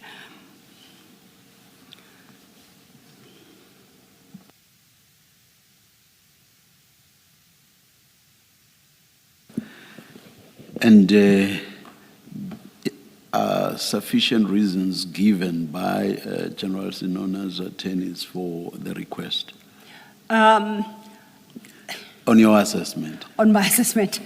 Well, I wouldn't say all the reasons advanced are cogent, but one of the issues he raises is that since his suspension, he doesn't have sufficient access to his, computers and records held at the office. And he would require more time to attend to that. And I think perhaps that alone may be a sufficient ground to grant him the extension. He raises other issues in his request for a postponement, and he references his ongoing labor matter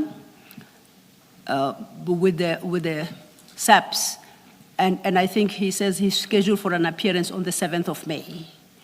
So I would suggest that on the basis of those two reasons, there are other reasons advanced, of course, but I think those two reasons would be sufficient to argue for a postponement, Chair.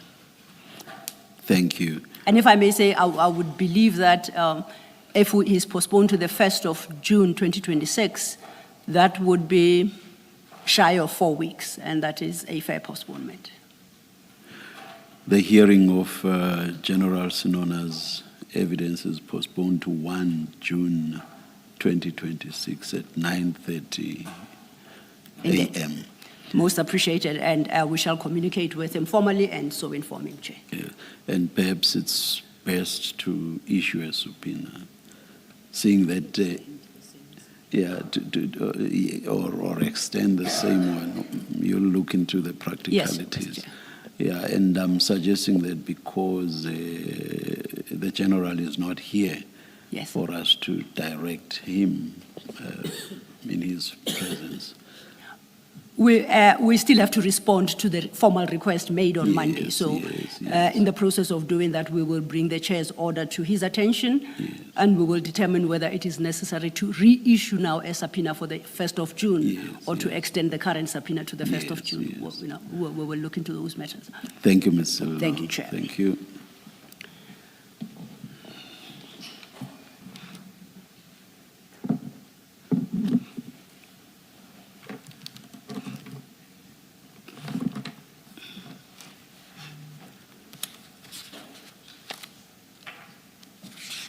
Yes, we may Thank you. commence. Yeah. Well, having disposed of that, then I think we are ready to proceed with General Flynn.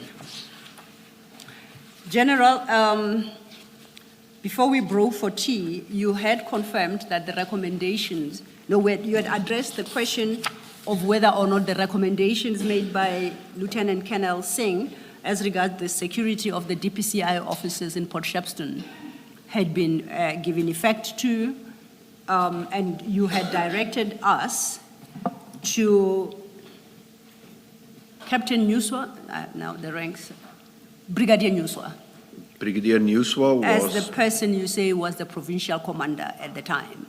that's Who, correct. according to General Sinona's report attached to General Musikidi's information note, is said to be the one to have suggested that the Port Shepstone offices may be used. And you had commented about how appropriate that was if it was based only on the fact that the offices have 2 strong rooms. So it was just to locate us in the statement. Staying then with General Musikidi's information note, and that is your annexure HFF4, starting at page 113.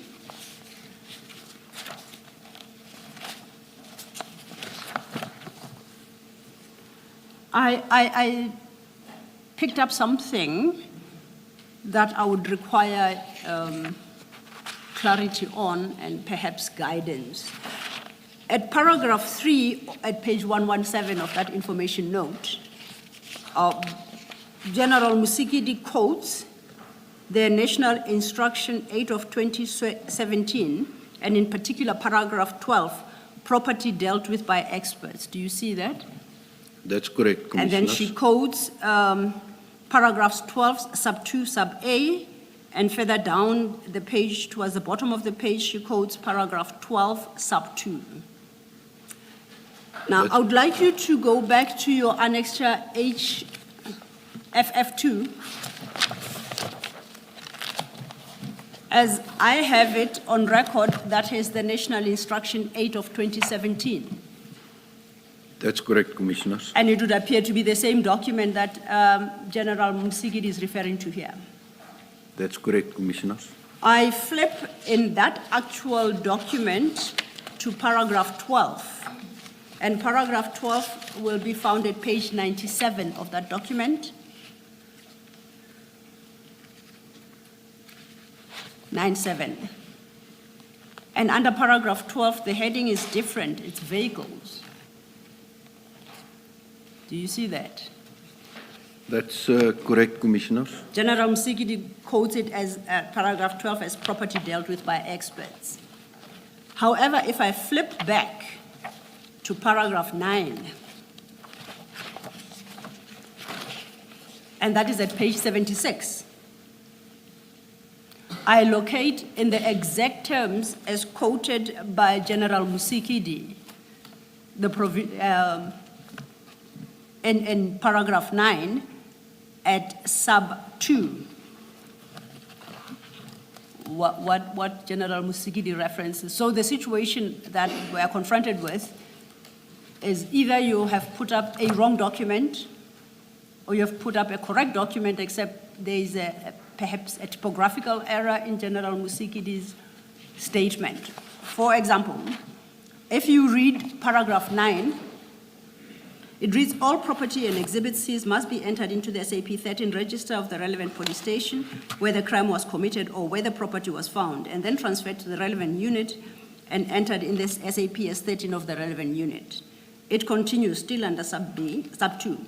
The SAPS 13 registers of these units must be inspected regularly, and these instructions are applicable to those commanders. Do you see? That's correct. Now, if Commissioners. we go back then to General Musikidi's report, these are the exact same words that are quoted here, except that they are said to be in terms of paragraph 12.2a and paragraph 12.2. Now, if you were to go back to the vehicles, there is, in fact, paragraph 12 vehicles, there is no paragraph 12.2 for starters.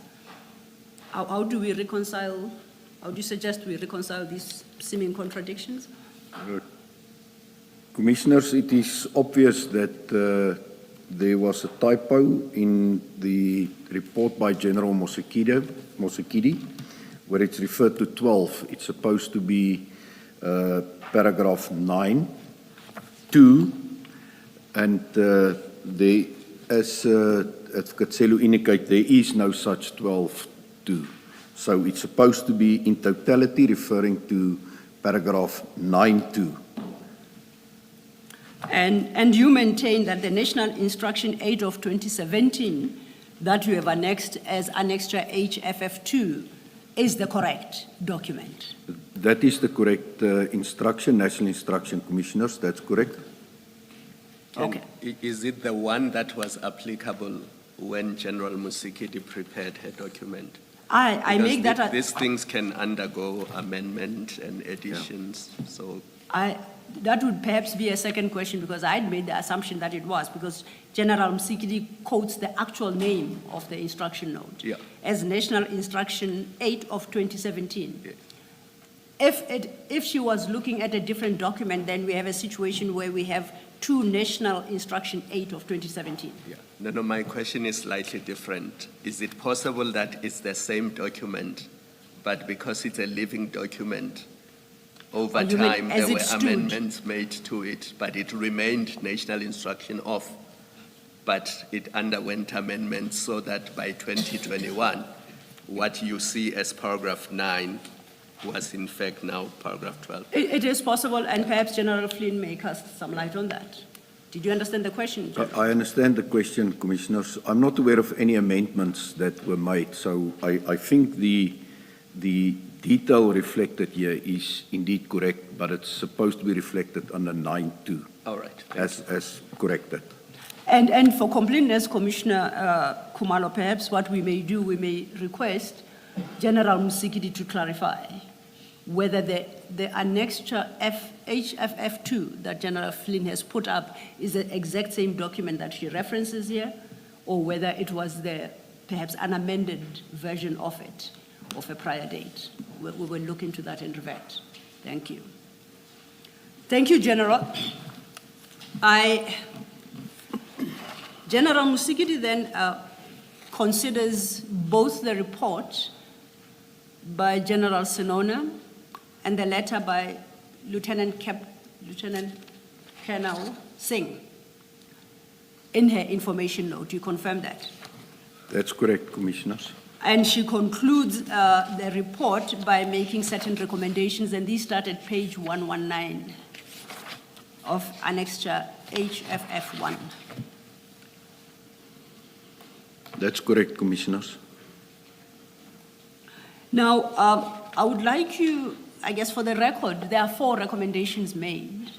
If perhaps you could read them into the record, and then we will consider what is set out therein. Thank you.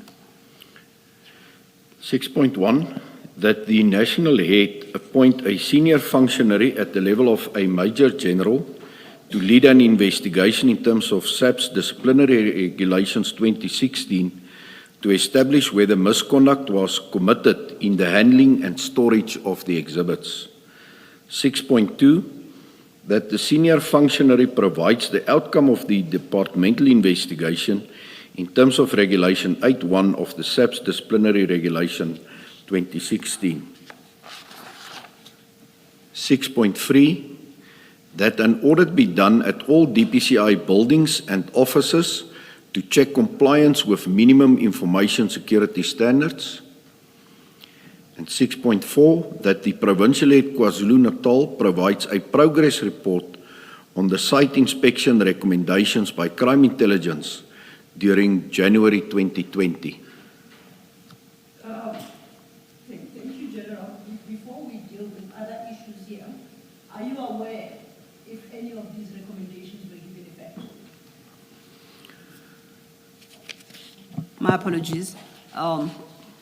I'll restate that. I was saying before we deal with the remainder of that document, I would like to find out whether you, based on the position you occupy within DPCI, are aware of whether or not any of these recommendations were given effect to.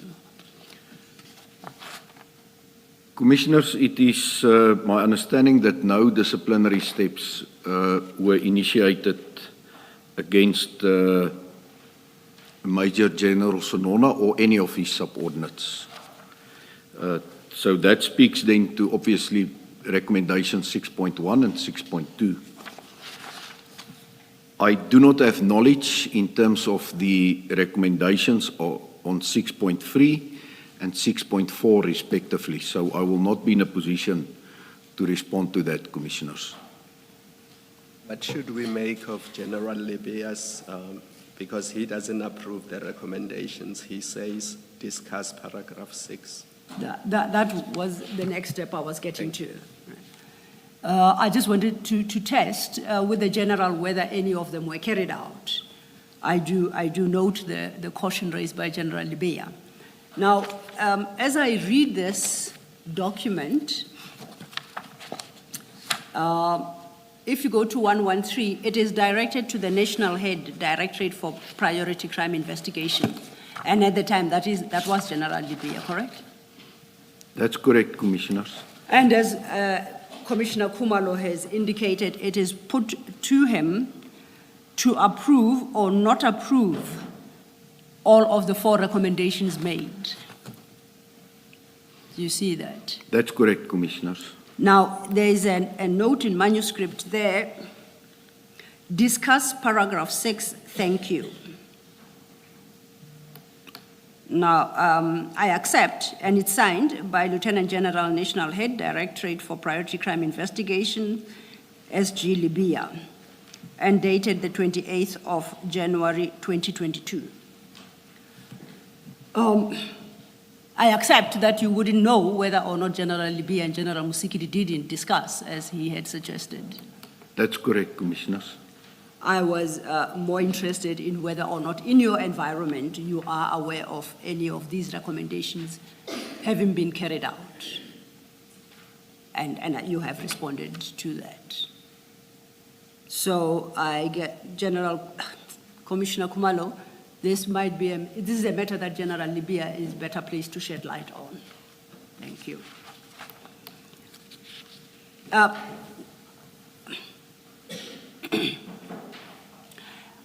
I'm particularly interested in recommendation 6.3, the wording thereof, which suggested that an audit be done on all DPCI buildings and offices to check compliance with MIS. Even outside the context of this document, which is where that is put up as a recommendation to General Libya, are you aware of an audit of these buildings ever having been undertaken? Commissioners, as I've stated, I have no knowledge of recommendation 6.3 and 6.4 respectively, and I will not be able to comment on that. No, General, my question is slightly different. Are you aware of any audit since the break-in at Port Shepstone of DPCI buildings and offices to check for compliance with MIS? Are you aware of that exercise at all? I'm not aware of any such exercise, Commissioners. Thank you. Commissioners, I think before I suggest wrongly, if we go back to your statement, that would then mean that we have covered, and I need you to confirm, your paragraph 66, 67, and 68.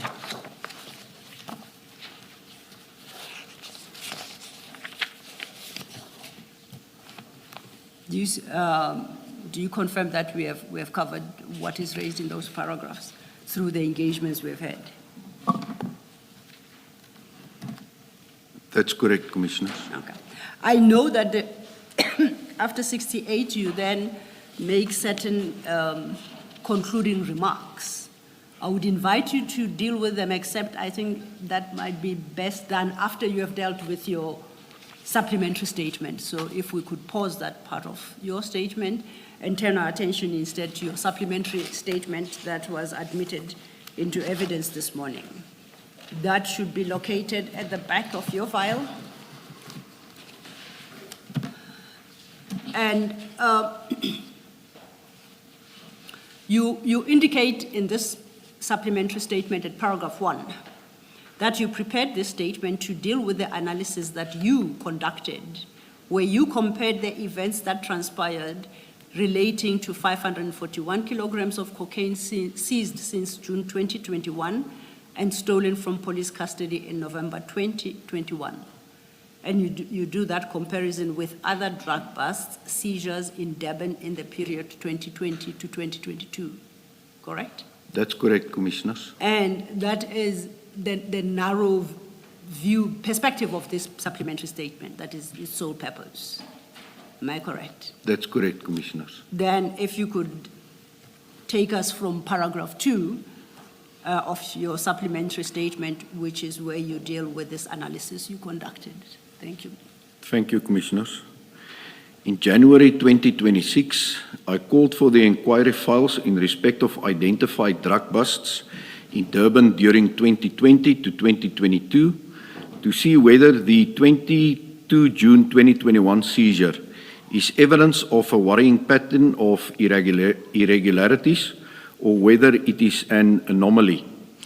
Perhaps my audit would reveal that additional training was required because this is a pattern of non-compliance with prescripts during seizures and that there is an innocent explanation for the irregularities. However, the subsequent theft of the 541 kilograms of cocaine made me very suspicious that the seizure irregularities were not the result of inadequate training. According to the DPCI's records, the following seizures occurred in Durban during the period 20 to 22. I'm not referring to any clandestine drug laboratories, Commissioners.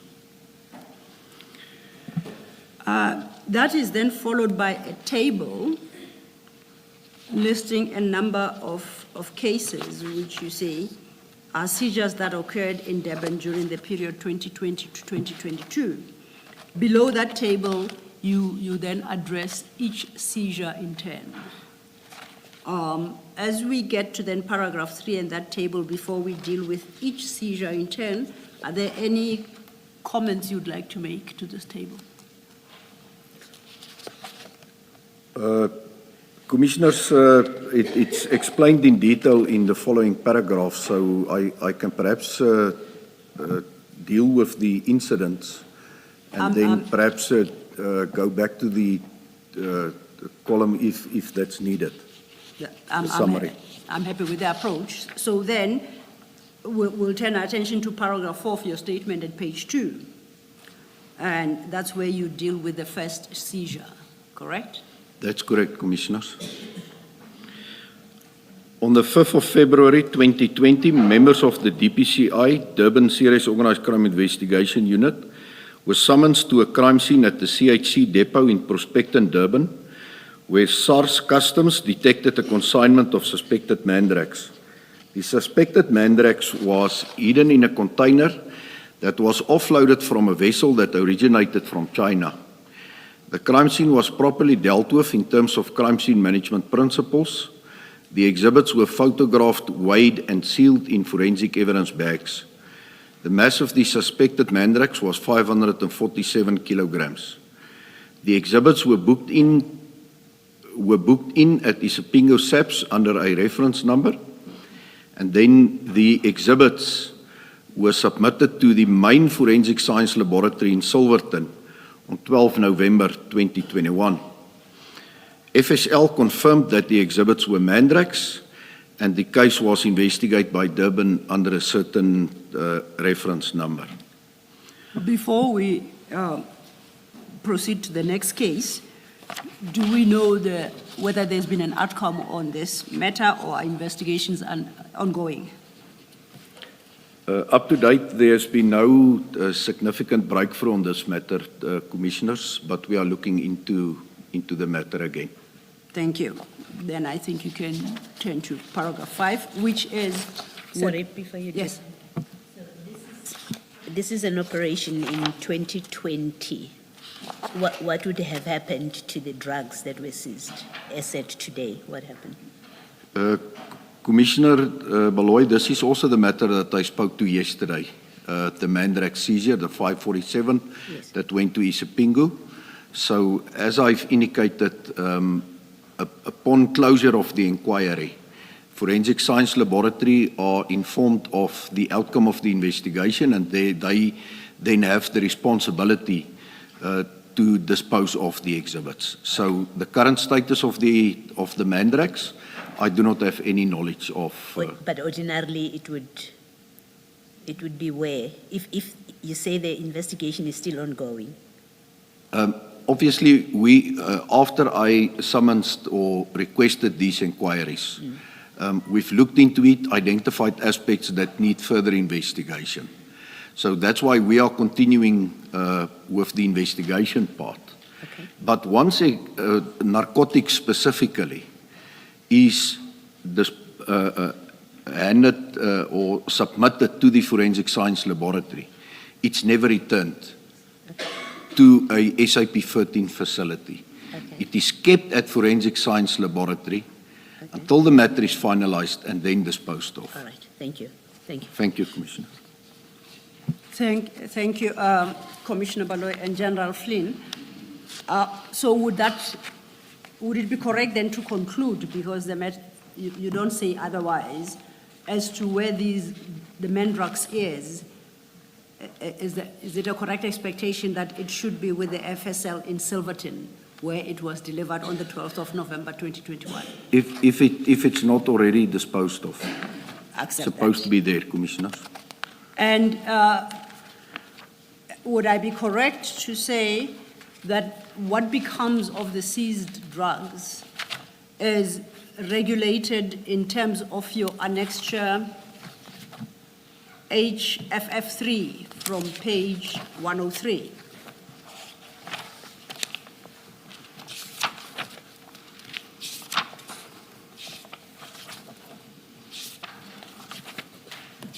Would I be correct?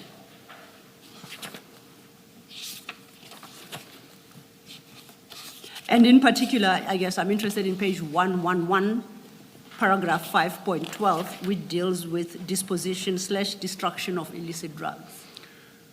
That's correct, Commissioners. This is the correct protocol that I've been referring to. Okay. Thank you. So then we may move on to your paragraph 5. On 8 May 2020, members of the DPCI Durban Serious Organised Crime Investigation Unit followed up on information in relation to a container that was already offloaded from the vessel Polonia that originated from the Port of Santos in Brazil. Upon further investigation, 35 kilogram bricks of suspected cocaine was recovered from a container. The cocaine had the logos Nautica, BMW, MTA, Z and H on the wrappings. The crime scene was properly dealt with in terms of crime scene management principles. The exhibits were photographed and sealed in forensic evidence bags. The mass of the suspected cocaine was 35 kilograms.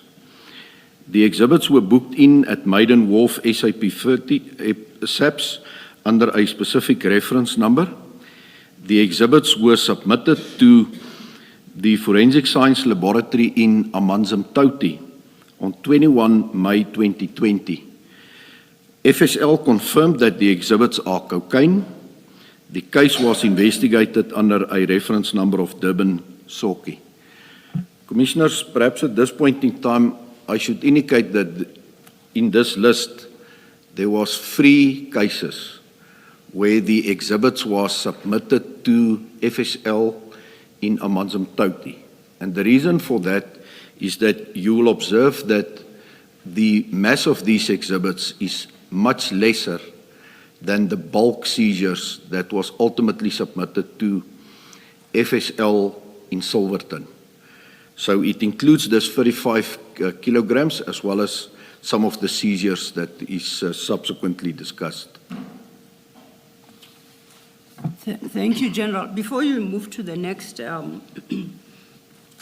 seizure at paragraph 6, and I think this will be a theme that runs through each one of these as you deal with them. If we look at the first, at the bottom of that paragraph, paragraph 4, which is at page 3, similarly with the case you have just dealt with, the third line from the bottom of that paragraph, consistently you indicate FSL confirmed that the exhibits were mandrakes. That was the case with the first one. Now, with this seizure, you say at line 3 from the bottom of that paragraph, FSL confirmed that the exhibits are cocaine. This confirmation that you consistently reference, it's safe to assume it's a written confirmation that would be filed and with the investigating officer. Where does it go? That is correct, Commissioners. Upon finalization of the analysis by FSL, a Section 212 statement or affidavit is prepared and submitted to the investigating officer of the matter. That then forms part of the case docket or the inquiry as part of the bundle of evidence in that case docket or inquiry. And you recall that we briefly touched on the case referred to as the inquiry in respect of the Port Shepstone drug seizure. Would it be a correct assumption? Firstly, was the Section 212 statement an analysis report filed in respect of the Port Shepstone seizure? No, Commissioners, there was never a report submitted or received from FSL. Formally, therefore, we don't know whether what was stolen was in fact, what was seized at the harbour was in fact drugs. Is there a report that confirms that it was firstly drugs and secondly that in fact it was cocaine? There is no such report, Commissioners. Okay. And if such a report would have been filed, is it fair to assume that it would be filed in the inquiry docket opened by DPCI? Yes, it would have been filed in the inquiry docket, Commissioners, because that was the instrument used to investigate the matter under an inquiry. Okay. Can I just get clarity on that? How long does it usually take from the date when the drugs are seized to when such a report is produced, identifying what the substance is? Or because in this case, I'm thinking June, July, August, September, October, until early November. It's over 4 months. Drugs are stored in a warehouse or in an office. No tests are conducted until the drugs mysteriously disappear. Commissioners, as I've testified yesterday, obviously it will depend on the storage capabilities at the Forensic Science Laboratory. If there's space and it's not bulk exhibits, for instance, they will accept it. But it has happened, and from my reading of the respective inquiries and case dockets, it's clear that there's multiple references to the fact that upon a request being made to FSL, they were informed that they do not have storage facilities available, obviously based on a heavy workload. So there's multiple cases before this matters that needs to be dealt with before these exhibits can be submitted. So obviously it prolongs the submission of the exhibits to the Forensic Science Laboratory. But surely there has to be proof that there was a request and that request was declined because of the workload, or that you must wait in line. It will take about 6 months for us to get to your consignment and tested. Is there any paperwork that reflects that all of that was done In some instances, yes, commissioners. in this specific case? But no, predominantly it is inquiries that was made telephonically and then entries made in the SAP5, in the investigation diary. Thank you, Commissioner. Commissioners, what I can perhaps also add to my statement here, in this matter specifically, due to the proper manner in which the investigation was conducted, the evidence collected in this case was lawfully transmitted to the United Kingdom upon their request, obviously by means of a mutual legal assistance application. And the UK authorities managed to prosecute an individual in the United Kingdom and obtained a conviction on the matter relating to the facts of this narcotics. So it's just proof of the transnational nature of these offences. General, let me apologize to you and Advocate Silo. My questions related to the Port Shepstone drugs, but in your further response, it seems like you were talking about what is in paragraph 5 of your supplementary statement. So my questions were aimed at the Port Shepstone drugs that went missing. So sorry if I was not very clear. Perhaps, General, at least for the sake of tomorrow's readers, so that there is no confusion of the transcript, the question Commissioner Khumalo had posed was presumably any request to the FSL would be in writing. That was the first. And I think you confirmed that it is expected to be in writing and recorded somewhere, and where the FSL is not in a position to store the drugs from a recent seizure because of lack of space, they would equally indicate in writing. So there is a record of the request and how the request was dealt with.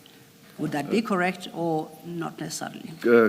Commissioners, I'm not 100% sure in terms of the Port Shepstone matter. I was speaking in general about my observations throughout the inquiries that I've analyzed. And there it's my observation that predominantly it's being done telephonically. So I'm not 100% sure in terms of the Port Shepstone matter. But I believe we can clear that up. Thank you for that. Okay, thank you. Which then, your answer raises a question for me. To the question Commissioner Khumalo posed, it would not be reasonable of us to expect the request and the response to the request to follow a stated format, be in writing, addressed to a specific unit head within the FSL and responded to in writing. That is not your experience and practice, so we should not expect that to be the case in all, if not most of the cases. And I'm relying on your experience here. That's correct, Commissioners. But as I said yesterday, when it's inquiry investigations, and it's not, for instance, a court matter, there is not that pressure on the investigation team to get the investigation finalized like in a case docket that is currently before court. And I've indicated that there is a mechanism in place where we can request the Forensic Science Laboratory to prioritize an investigation. But I think it's neither here nor there. It's important that whenever there is such bulk seizures being made, that it in any event, whether it's a case docket or an inquiry, needs to be a priority. And requests need to be submitted then to the Forensic Science Laboratory for urgent submission. Thanks, General. I think perhaps I was somewhat inarticulate in my question. We are trying to determine what is the general process in engaging with FSL. Is there a prescribed process, or manner in which a request to the FSL must be made? And does any protocol require that it be in writing and that FSL respond to that request similarly in writing? Is there such a protocol or not? I'm not aware of such You're protocol, not. Commissioners, but logic dictates that if it's in writing, it cannot be disputed, especially if there's proof of Yes. a receipt. Maybe, General, if you look at page 110, and see if that's the paragraph starting C. The heading is on 109, submission of illicit drugs for forensic analysis. And then it seems the discussion you're having with Ms. Sillo is covered at para 6. C rather, C and D. E even.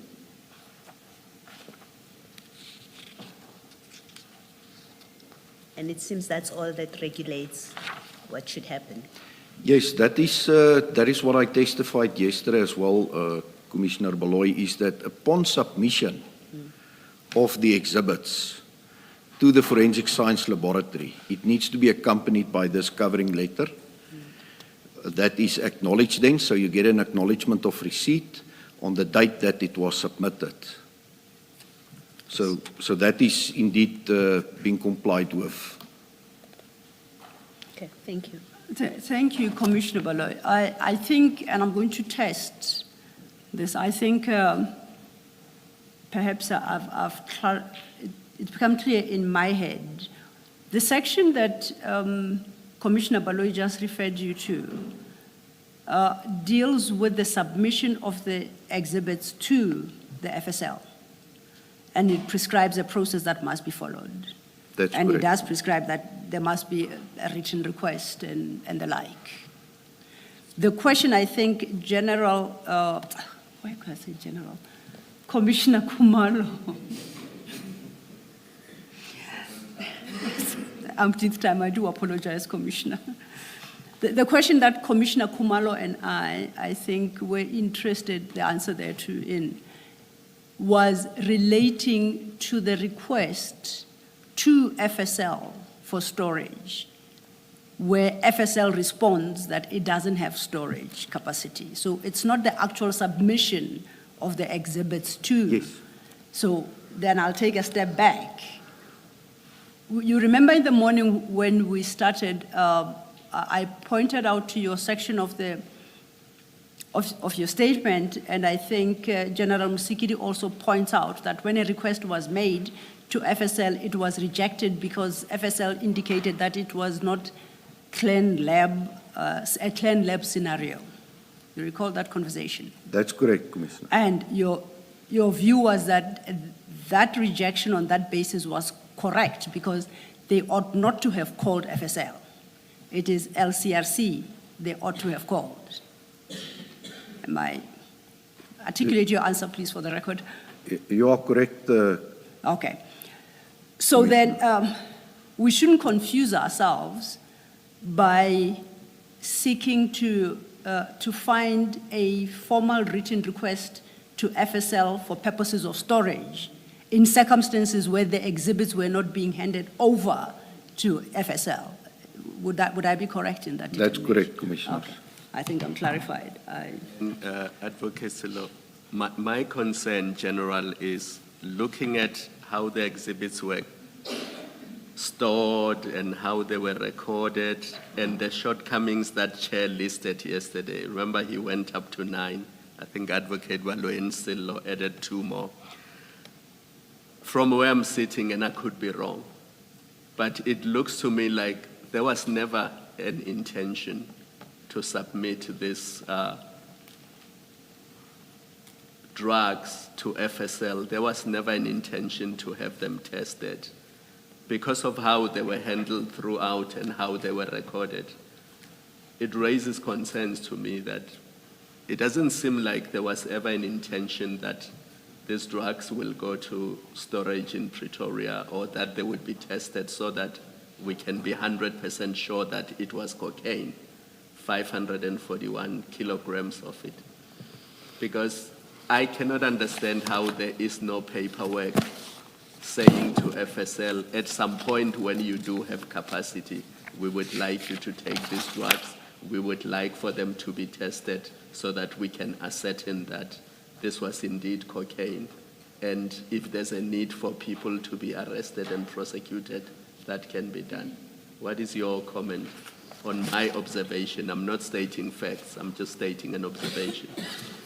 Commissioner Kumalo, you are 100% correct. I also referred to that yesterday in the same manner as you have summarized it now, that it's my strong view that there was never an intention to submit it to FSL. And that's why I'm reflecting now on all the other cases where predominantly the crime scenes were dealt with correctly and the exhibits found its way into an SAP 13, remained in an SAP 13 at the police station. It was never stolen or tampered with and then submitted to the FSL. Whether it was a year later, I think for purposes of this exercise, it's irrelevant. The fact of the matter is it was not stolen at the police stations and it arrived at the Forensic Science Laboratory intact. Thank you, Commissioner Kumalo, and General Flynn. I think we're dealing with the matter at your paragraph 5, that incident that you said there was liaison with the British authorities and resulted in convictions in the UK. Are you in a position to comment about any prosecutions or convictions arising from that drug seizure of 8th May 2020 in South Africa? It's a yes or no. If you don't want to unpack, you don't have to. I just want to know what progress South Africa has made. There was no prosecution up to date in South Africa, Commissioners. No prosecution to date. I'll leave it there. I'll not probe any further. Getting back to your statement, if we look at your table, I think we are now at the third item, the 2021-02-23 matter, where under place and commodity you indicate Greenpoint. I'm correct, right? No, actually, we should be dealing with the 2020 August 11. Yeah. The cocaine burst of 20 kg. That's our next matter. That's correct, Commissioner. And you unpack that at your paragraph 6, so if you could take it from correct. there. On 11 August 2020, members of the DPCI Durban Serious Organised Crime Investigation Unit followed up on information in relation to a container that was on the vessel Polonia that originated from the port of Santos in Brazil. The vessel was on anchorage before entering Durban Harbour. Upon further investigation, 20 kilogram bricks of suspected cocaine was recovered from the container. The cocaine had the Audi logo on the wrappings of 10 of the bricks. The other 10 bricks had no logo on. The crime scene was properly dealt with in terms of crime scene management principles. The exhibits were photographed and sealed in forensic evidence bags. The mass of the suspected cocaine was 20 kilograms. The exhibits were booked in at Durban Central SAPS under a reference number. Then the exhibits were submitted to FSL in Amanzimtoti on 1 September 2021. And then FSL confirmed that the exhibits were cocaine. And then the case was investigated under a certain reference number. And here, Commissioner, there's 2 cases where LCRC did not attend to the crime scene. But the investigators, and it's not clear what was the reason for the 2 incidents. It is then this case and the Manuchar case. LCRC did not attend to the scenes. But the investigators themselves complied with directives by having contemporaneous notes, by taking photos of the exhibits, and properly securing it by sealing the exhibits there and then where it was recovered from the container. Before you move off that point,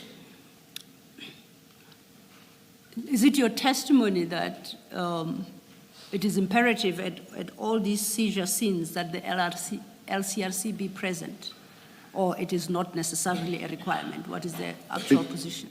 It is very important, Commissioners, especially when it comes to the prospects of lifting fingerprints and touch DNA, which cannot be performed by an investigator. Although an investigator can take photos, compile it into a photo album, and ensure that the chain of custody is maintained and the integrity of the investigation is upheld by properly sealing the exhibits in exhibit bags.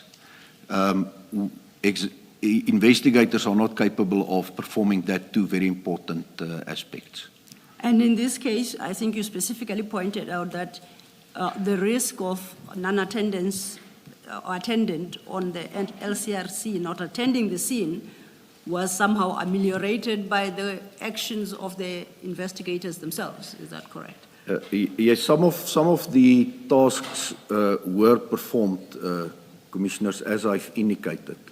But the reason why the investigators moved in here and conducted the investigations was that they had to beat the criminals to the vessel, and specifically the container. So there is an acceptable explanation for what transpired here. It's not clear in the Manuchar matter why Colonel Sabia did not summons LCRC to that matter.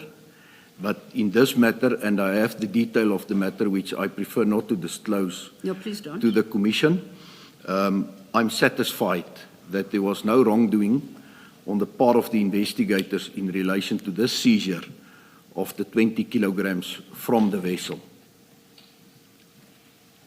I don't know if the commissioners have caught on the DPCI language.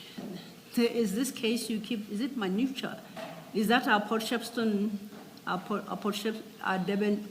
matter, the Durban seizure of 22 June 2022? No. Okay. The Manuchar seizure is a complete separate and non-related matter, Okay, Commissioners. I'm clarified. Then my question is, in the Port Shepstone matter, the one that we've been dealing with, the LCRC did not attend the scene. Do you have an understanding of why that happened? Why the LCRC did not attend the scene at the harbour during the seizure of the Port Shepstone? It's because they were not summoned, Commissioners. They were simply not summoned. That's correct. Colonel Jacob indicated that he called Forensic Science Laboratory. But there was no indication that he ever requested the presence of the LCRC. And that was the important section to be present at that incident. And when you deal with this case, you do point out that LCRC as well did not attend, and you gave explanation for why that was the case. But you went further than to say the failure to call LCRC in this particular instance was addressed by the steps that the investigators on the scene took. Did I understand you correctly? That's correct, Commissioners. Now, if I contrast that with the Port Shepstone matter, where similar steps taken from the records that you have been able to go through, were similar steps taken by the investigators to cover for the absence of the LCRC on site? By no means, Commissioners. There was just a few photos taken of the exhibits there at the police station at Isipingo, few photos of the exhibits in the container, and shoddy work, to say the least. It was as if the investigators were in a hurry. And lastly, I think you made the comment that you understood why the LCRC was not called to the scene on the day in respect of this seizure we're talking about. And if I heard you correctly, you said they were trying to beat the criminals to the container. Did I understand you correctly? That's correct, Commissioner. So there was a level of urgency in that case. Indeed. Does the same level of urgency, did the same level of urgency attach to the what I'll call the Port Shepstone seizure? No, Commissioners. Thank you. But at least it sounds like at best you'd say that no agency has been claimed for the absence of the LCRC in Port Shepstone. Well, Commissioners, as explained by Colonel Jacob, he indicated that the scene became busy with the perhaps individuals arriving at the warehouse yard. But I also explained that that's a controlled environment already per se, as it's a warehouse. And it could have been easily contained where an outside perimeter and inside perimeter could have been deployed. And they could have decided how big that perimeter needed to be in order for them to properly deal with the scene. I also said that there was no need to transfer the crime scene or the exhibits seized from the crime scene to Isipingu before all the necessary investigations were done at the container. I guess importantly, really, the question is, has Colonel Jacob anywhere stated or given a reason why the LCRC was not called? We know he called the FSL, that's what the records show, or what is alleged, but he hasn't said anything about, or has he said anything about why the LCRC was not called? I'm not aware of the detail in relation to that aspect, Commissioner Baloy. Thank you, General. Thank you, Commissioner. General, I think then we are ready to turn to your case number 4, which you deal with from your paragraph 7. On 23 February 2021, members of the DPCI Durban SOCI followed up on information in relation to a container that was at Green Africa Container Yard. SARS Customs detected narcotics during a search of the container, where 495 packages, and it was in total 9.9 kilogram, containing methamphetamine was seized from where it was hidden in the cargo in the container. The crime scene was properly dealt with in terms of crime scene management principles. The exhibits were photographed and sealed in forensic evidence bags. The exhibits were booked in at Brighton Beach SAPS under a reference number, and the exhibits were submitted to FSL in Amanzimtoti on 19 April 2021. FSL confirmed that the exhibits were methamphetamine. The case was investigated under a Durban reference number. Noted. Is there anything you would like to highlight there in particular? No, this is just the last matter, Commissioners, that was submitted to FSL in Amanzimtoti. As I said, that's the smaller seizures, the 9.9 kilograms, the 20 kilograms of cocaine and the 35 kilograms of cocaine was submitted to Amanzimtoti due to the capacity aspects. And I note that on the point you just made, at your paragraphs 8, 9, and at 8 and 9, you deal with 2 other seizures, and these were submitted to a different FSL. Am I correct? Just a quick one.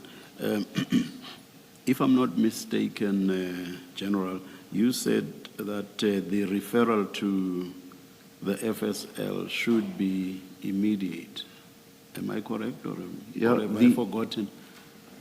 You are correct, Chairperson.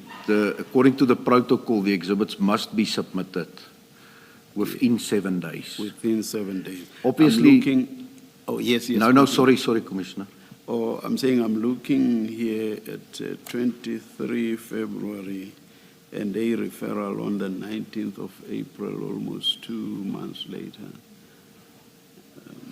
Yeah, indeed, it's non-compliance with the protocol, Commissioner, but I'm not in a position to comment on the reasons for that. Yes, all right. But I think what's important, and that's the point that we want to drive home, is that There was a referral. there was indeed a referral, although it has fallen outside the 7-day period, but the exhibits arrived at FSL intact, accepted, analyzed, and we received a report. Except that perhaps the longer the period before the referral, the more the possibility of something going wrong with the exhibits, either them missing, being tampered with, or whatever else. You are correct, Commissioner. The risk obviously remains that there might be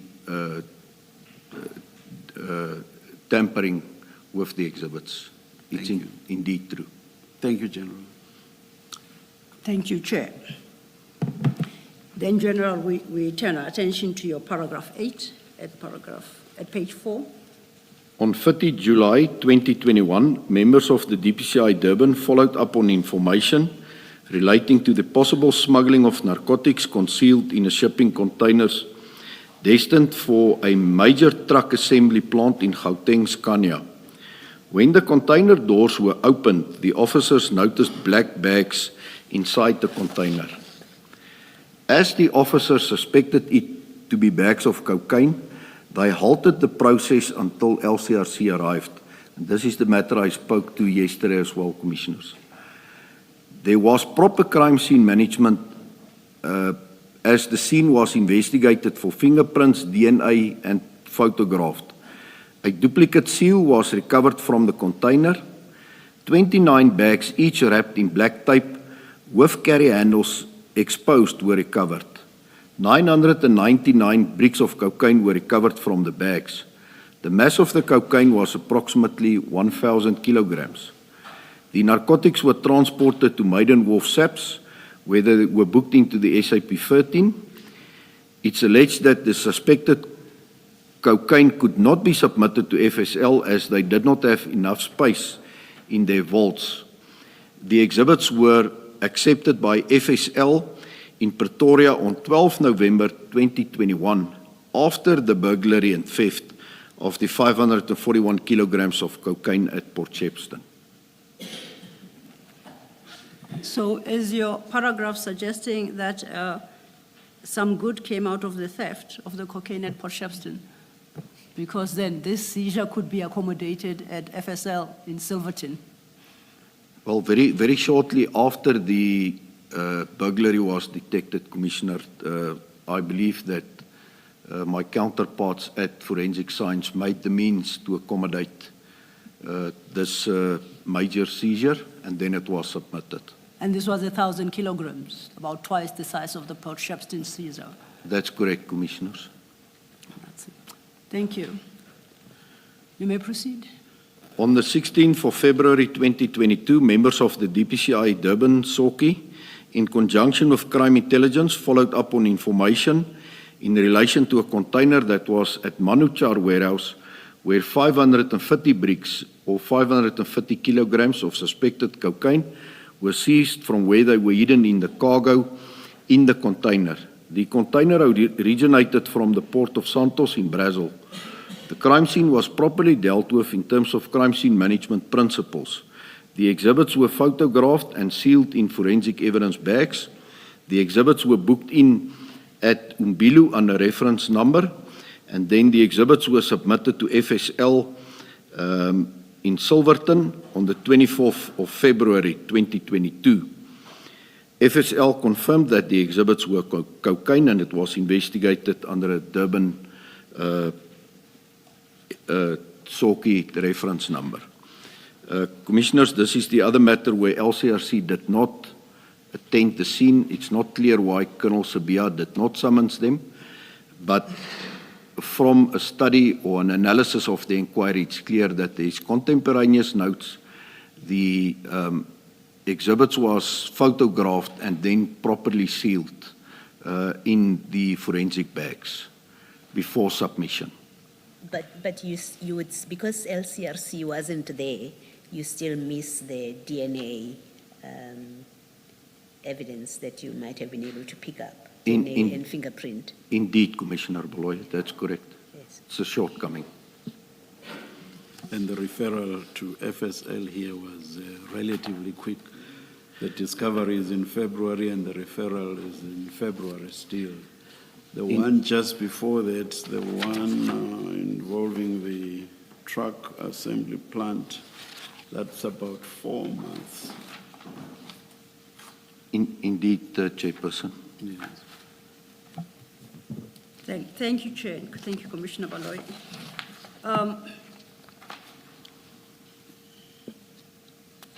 And did you, unless I missed it, did you indicate whether you are aware why LCRC was not called for this particular heist? It was not established as yet. I have not consulted Colonel Sibia on that matter, Commissioners. Thank you. And so Colonel Sibia, would that be the investigating officer, or why the particular colonel? He was the senior member at the crime scene and then also the investigator of that matter, Commissioners. Thank you, noted. You then deal with the last matter at your paragraph 10 overleaf at page 6. On 28 November 2022, where members of the DPCI SOCI attended to a crime scene at R&D Port Operations, where 60 bricks, 60 kilograms of suspected cocaine was seized from where it was hidden in the cargo in the container. The container originated from the Port of Santos in Brazil. The crime scene was properly dealt with in terms of crime scene management principles. The exhibits were photographed and sealed in forensic evidence bags, and then the exhibits were booked in at Brighton Beach SAPS under reference number Brighton Beach SAP 13, and the exhibits were submitted to FSL in Silverton, and they confirmed that the exhibits were cocaine. The matter was investigated under a Durban reference number. And would we be reading your statement correctly, where you conclude on each case by referencing the investigation number, case number, but you say nothing further about that no convictions as yet have been obtained in respect of any of these seizures? Would that be a fair conclusion to make? That's correct, Commissioner. I will not inquire into the reasons thereof. I just wanted to establish the status of prosecutions and convictions, if any. No, there was no convictions or prosecutions in any of these matters, Commissioners. But you consider them live and ongoing matters? Well, that's part of the inquiries that I summoned and retrieved from KZN, and there's ongoing investigations, Commissioners. Thank you. I'm happy with that. General, is there a standard, for a prescribed standard for where to store seized narcotics in the same way that you have a standard about how to store firearms? You know, it has to be in a particular safe, as I understand, a safe of a particular type. Is there such a standard which would inform, let's say, generals, to use Port Shepstone, that would have informed General Sinona that this is not an appropriate place to store and rather go to, I think you say, let's say Brighton Beach, because it meets the required standard for storing of narcotics. Is there anything like that? Commissioners, I'm not aware of such a standard, but that's why it's important that, and if a specialized unit need to establish its own SAP 13, I believe that's part of the considerations that the national head would have taken into consideration before approving or disapproving such an application for an SAP 13 at the unit. Inter alia, is it just a strong room, or is it a properly built up walk-in safe with proper doors, for instance, locking systems, alarm systems, not just in the safe but outside, perimeter fencing, beams, etc. All these considerations.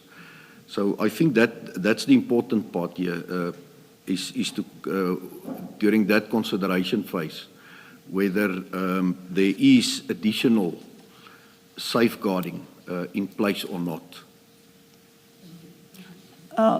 Thank you, Commissioner, and thank you, General. On that point, perhaps for completeness, it might be worth our while to refer to your annexure HFF2. We've dealt with this before, and that is the National Instruction 8 of 2017.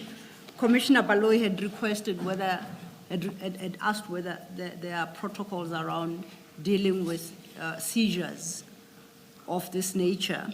I would like to refer you in particular to page 86 under sub 8, and I think that is the main paragraph starts, if I can find my place, I think it's 12. It's 11, it starts at 79, paragraph 11. At page 79 under the heading property, then it deals with various kinds of properties, and specifically at page 86, sub 8, it deals with drugs. And it speaks to a protocol that must be adopted in the storage of the specific drugs as are listed there. And overleaf at Roman 7, which then would be paragraph 11, sub 8, sub B, sub Roman 7, would then deal with the issue of the sealing in forensic evidence bags and have to be marked with the SAP 13 number. You are familiar with the protocol set out here. Yes, I'm fully au fait with specifically 8B, Commissioners. I think 8A is perhaps the most minimum requirements. I cannot think that it's exhaustive, and that's why I said I'm not aware of a specific protocol in terms of the requirements for an SAP 13 facility. But it just makes sense that there need to be additional safeguards to ensure that criminals cannot get to the actual exhibits that's placed in a walk-in safe. Thank you. I just wanted you perhaps to comment on that as well, to add to the response you gave to Commissioner Baloyi. We then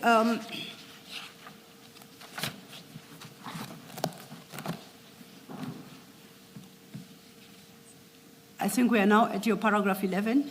That's correct. Of your statement at page 6. If you can then take the commissioners through that. From the aforementioned, I was able to ascertain that unlike the June 2021 seizure, 11.1, LCRC was called to the scene to process the crime scene in respect of all the other seizures, except for the second Polonia vessel seizure and the Manuchar seizure, as I explained earlier. All the exhibits were sealed at the crime scene. No samples from the exhibits were submitted to FSL whilst the exhibits were still in storage. There is no record that the sealed evidence bags were opened at any time before all the exhibits were submitted to FSL. And then all the bulk exhibits were submitted to FSL in Silverton, except for the three exceptions that I've highlighted.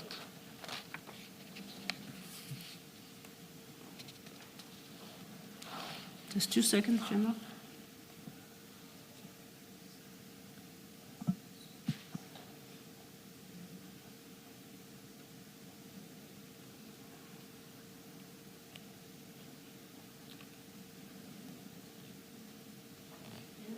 just to clarify, at 11.3, you say no samples from the exhibits were submitted to FSL whilst the exhibits were still in storage. So the booking, I thought the evidence we had involved that some 7 bricks were taken out supposedly for. Commissioners, this referred just to the cases that I've see, you're not explained here speaking now. to Port Shepstone in It does particular. not relate Okay, to the Port Shepstone matter where samples were taken okay, thank you. and then submitted to FSL Okay, thank you for in clarifying. Amanzimtoti. Thanks for the clarification. Thank you, Commissioner. You may proceed, General. And that's the end of this statement, Commissioners. Is there anything you would like to add to your supplementary statement before we turn our attention back to your conclusion in your main statement? No, Commissioners. Unless there are questions on the further questions on the supplementary statement, Commissioners, I would invite General Flynn to go back to his original statement, and at paragraph 25, you then deal with the conclusion. Page 25, paragraph 25. 69. Paragraph 69, page 25.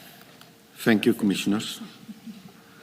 The persistence of drug trafficking at an organized crime level is often facilitated by the complexity of modern supply chains and involvement of officials who exploit positions of trust within logistics, border control, law enforcement, or commercial processes.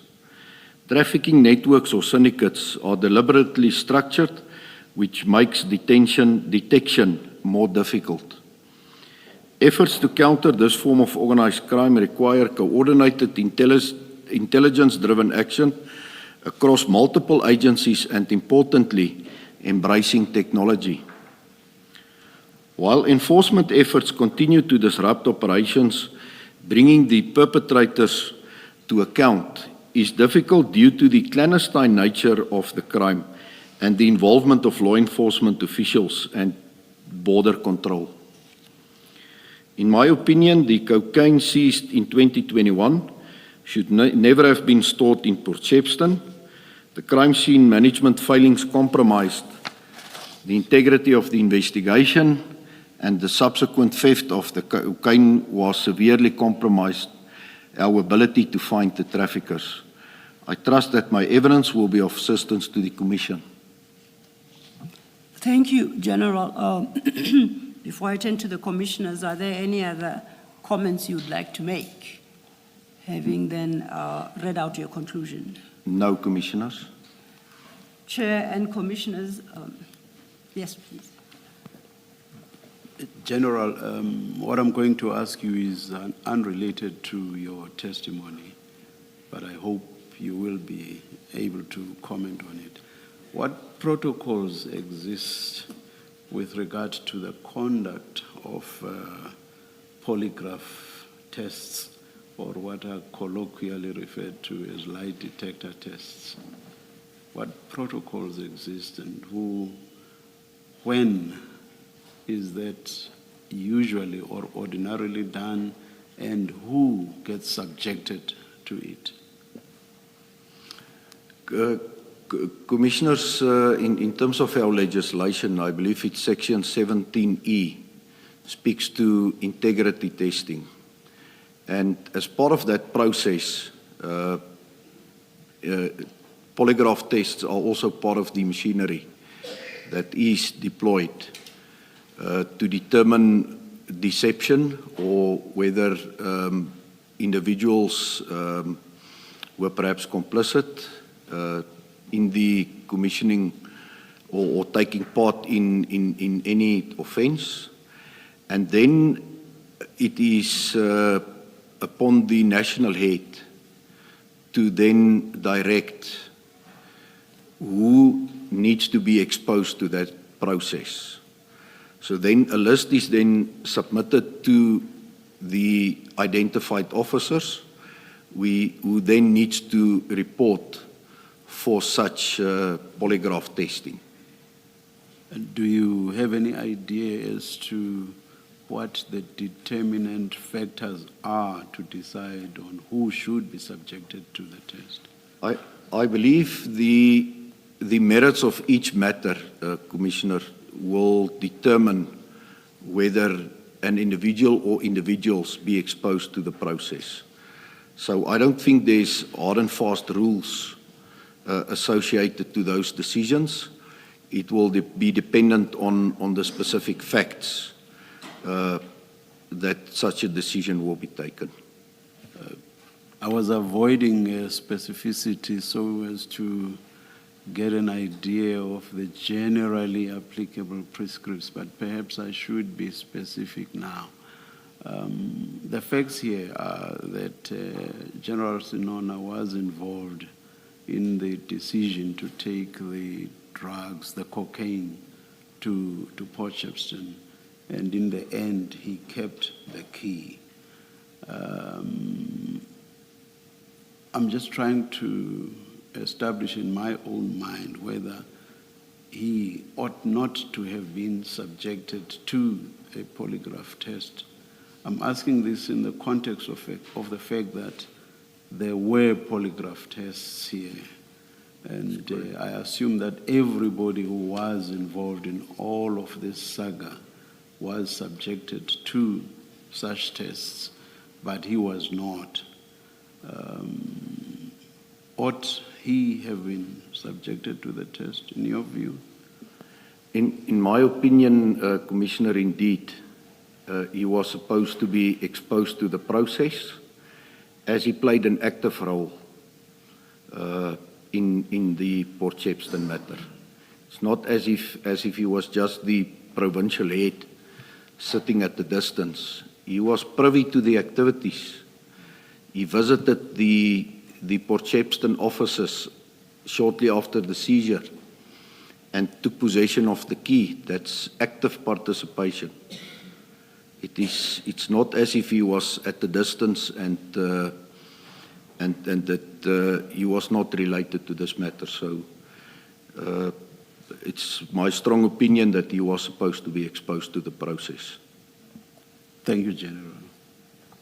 General,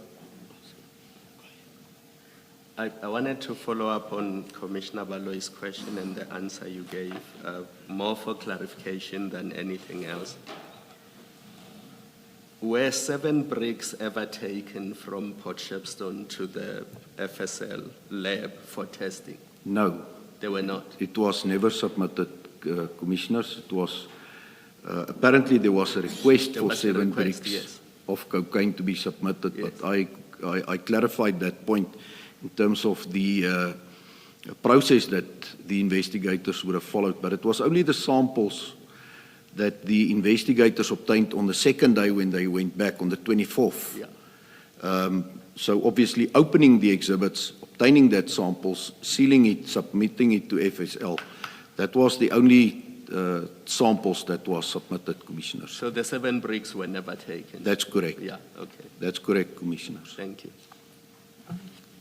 General, we see here Warrant Officer Mpangase is quite the active person with this inquiry. If this were an investigation, I would have assumed he was the investigating officer. Does it mean he was in charge of the inquiry? Because remember we start off, you said yesterday that Colonel Jacob was the person in charge of the operation.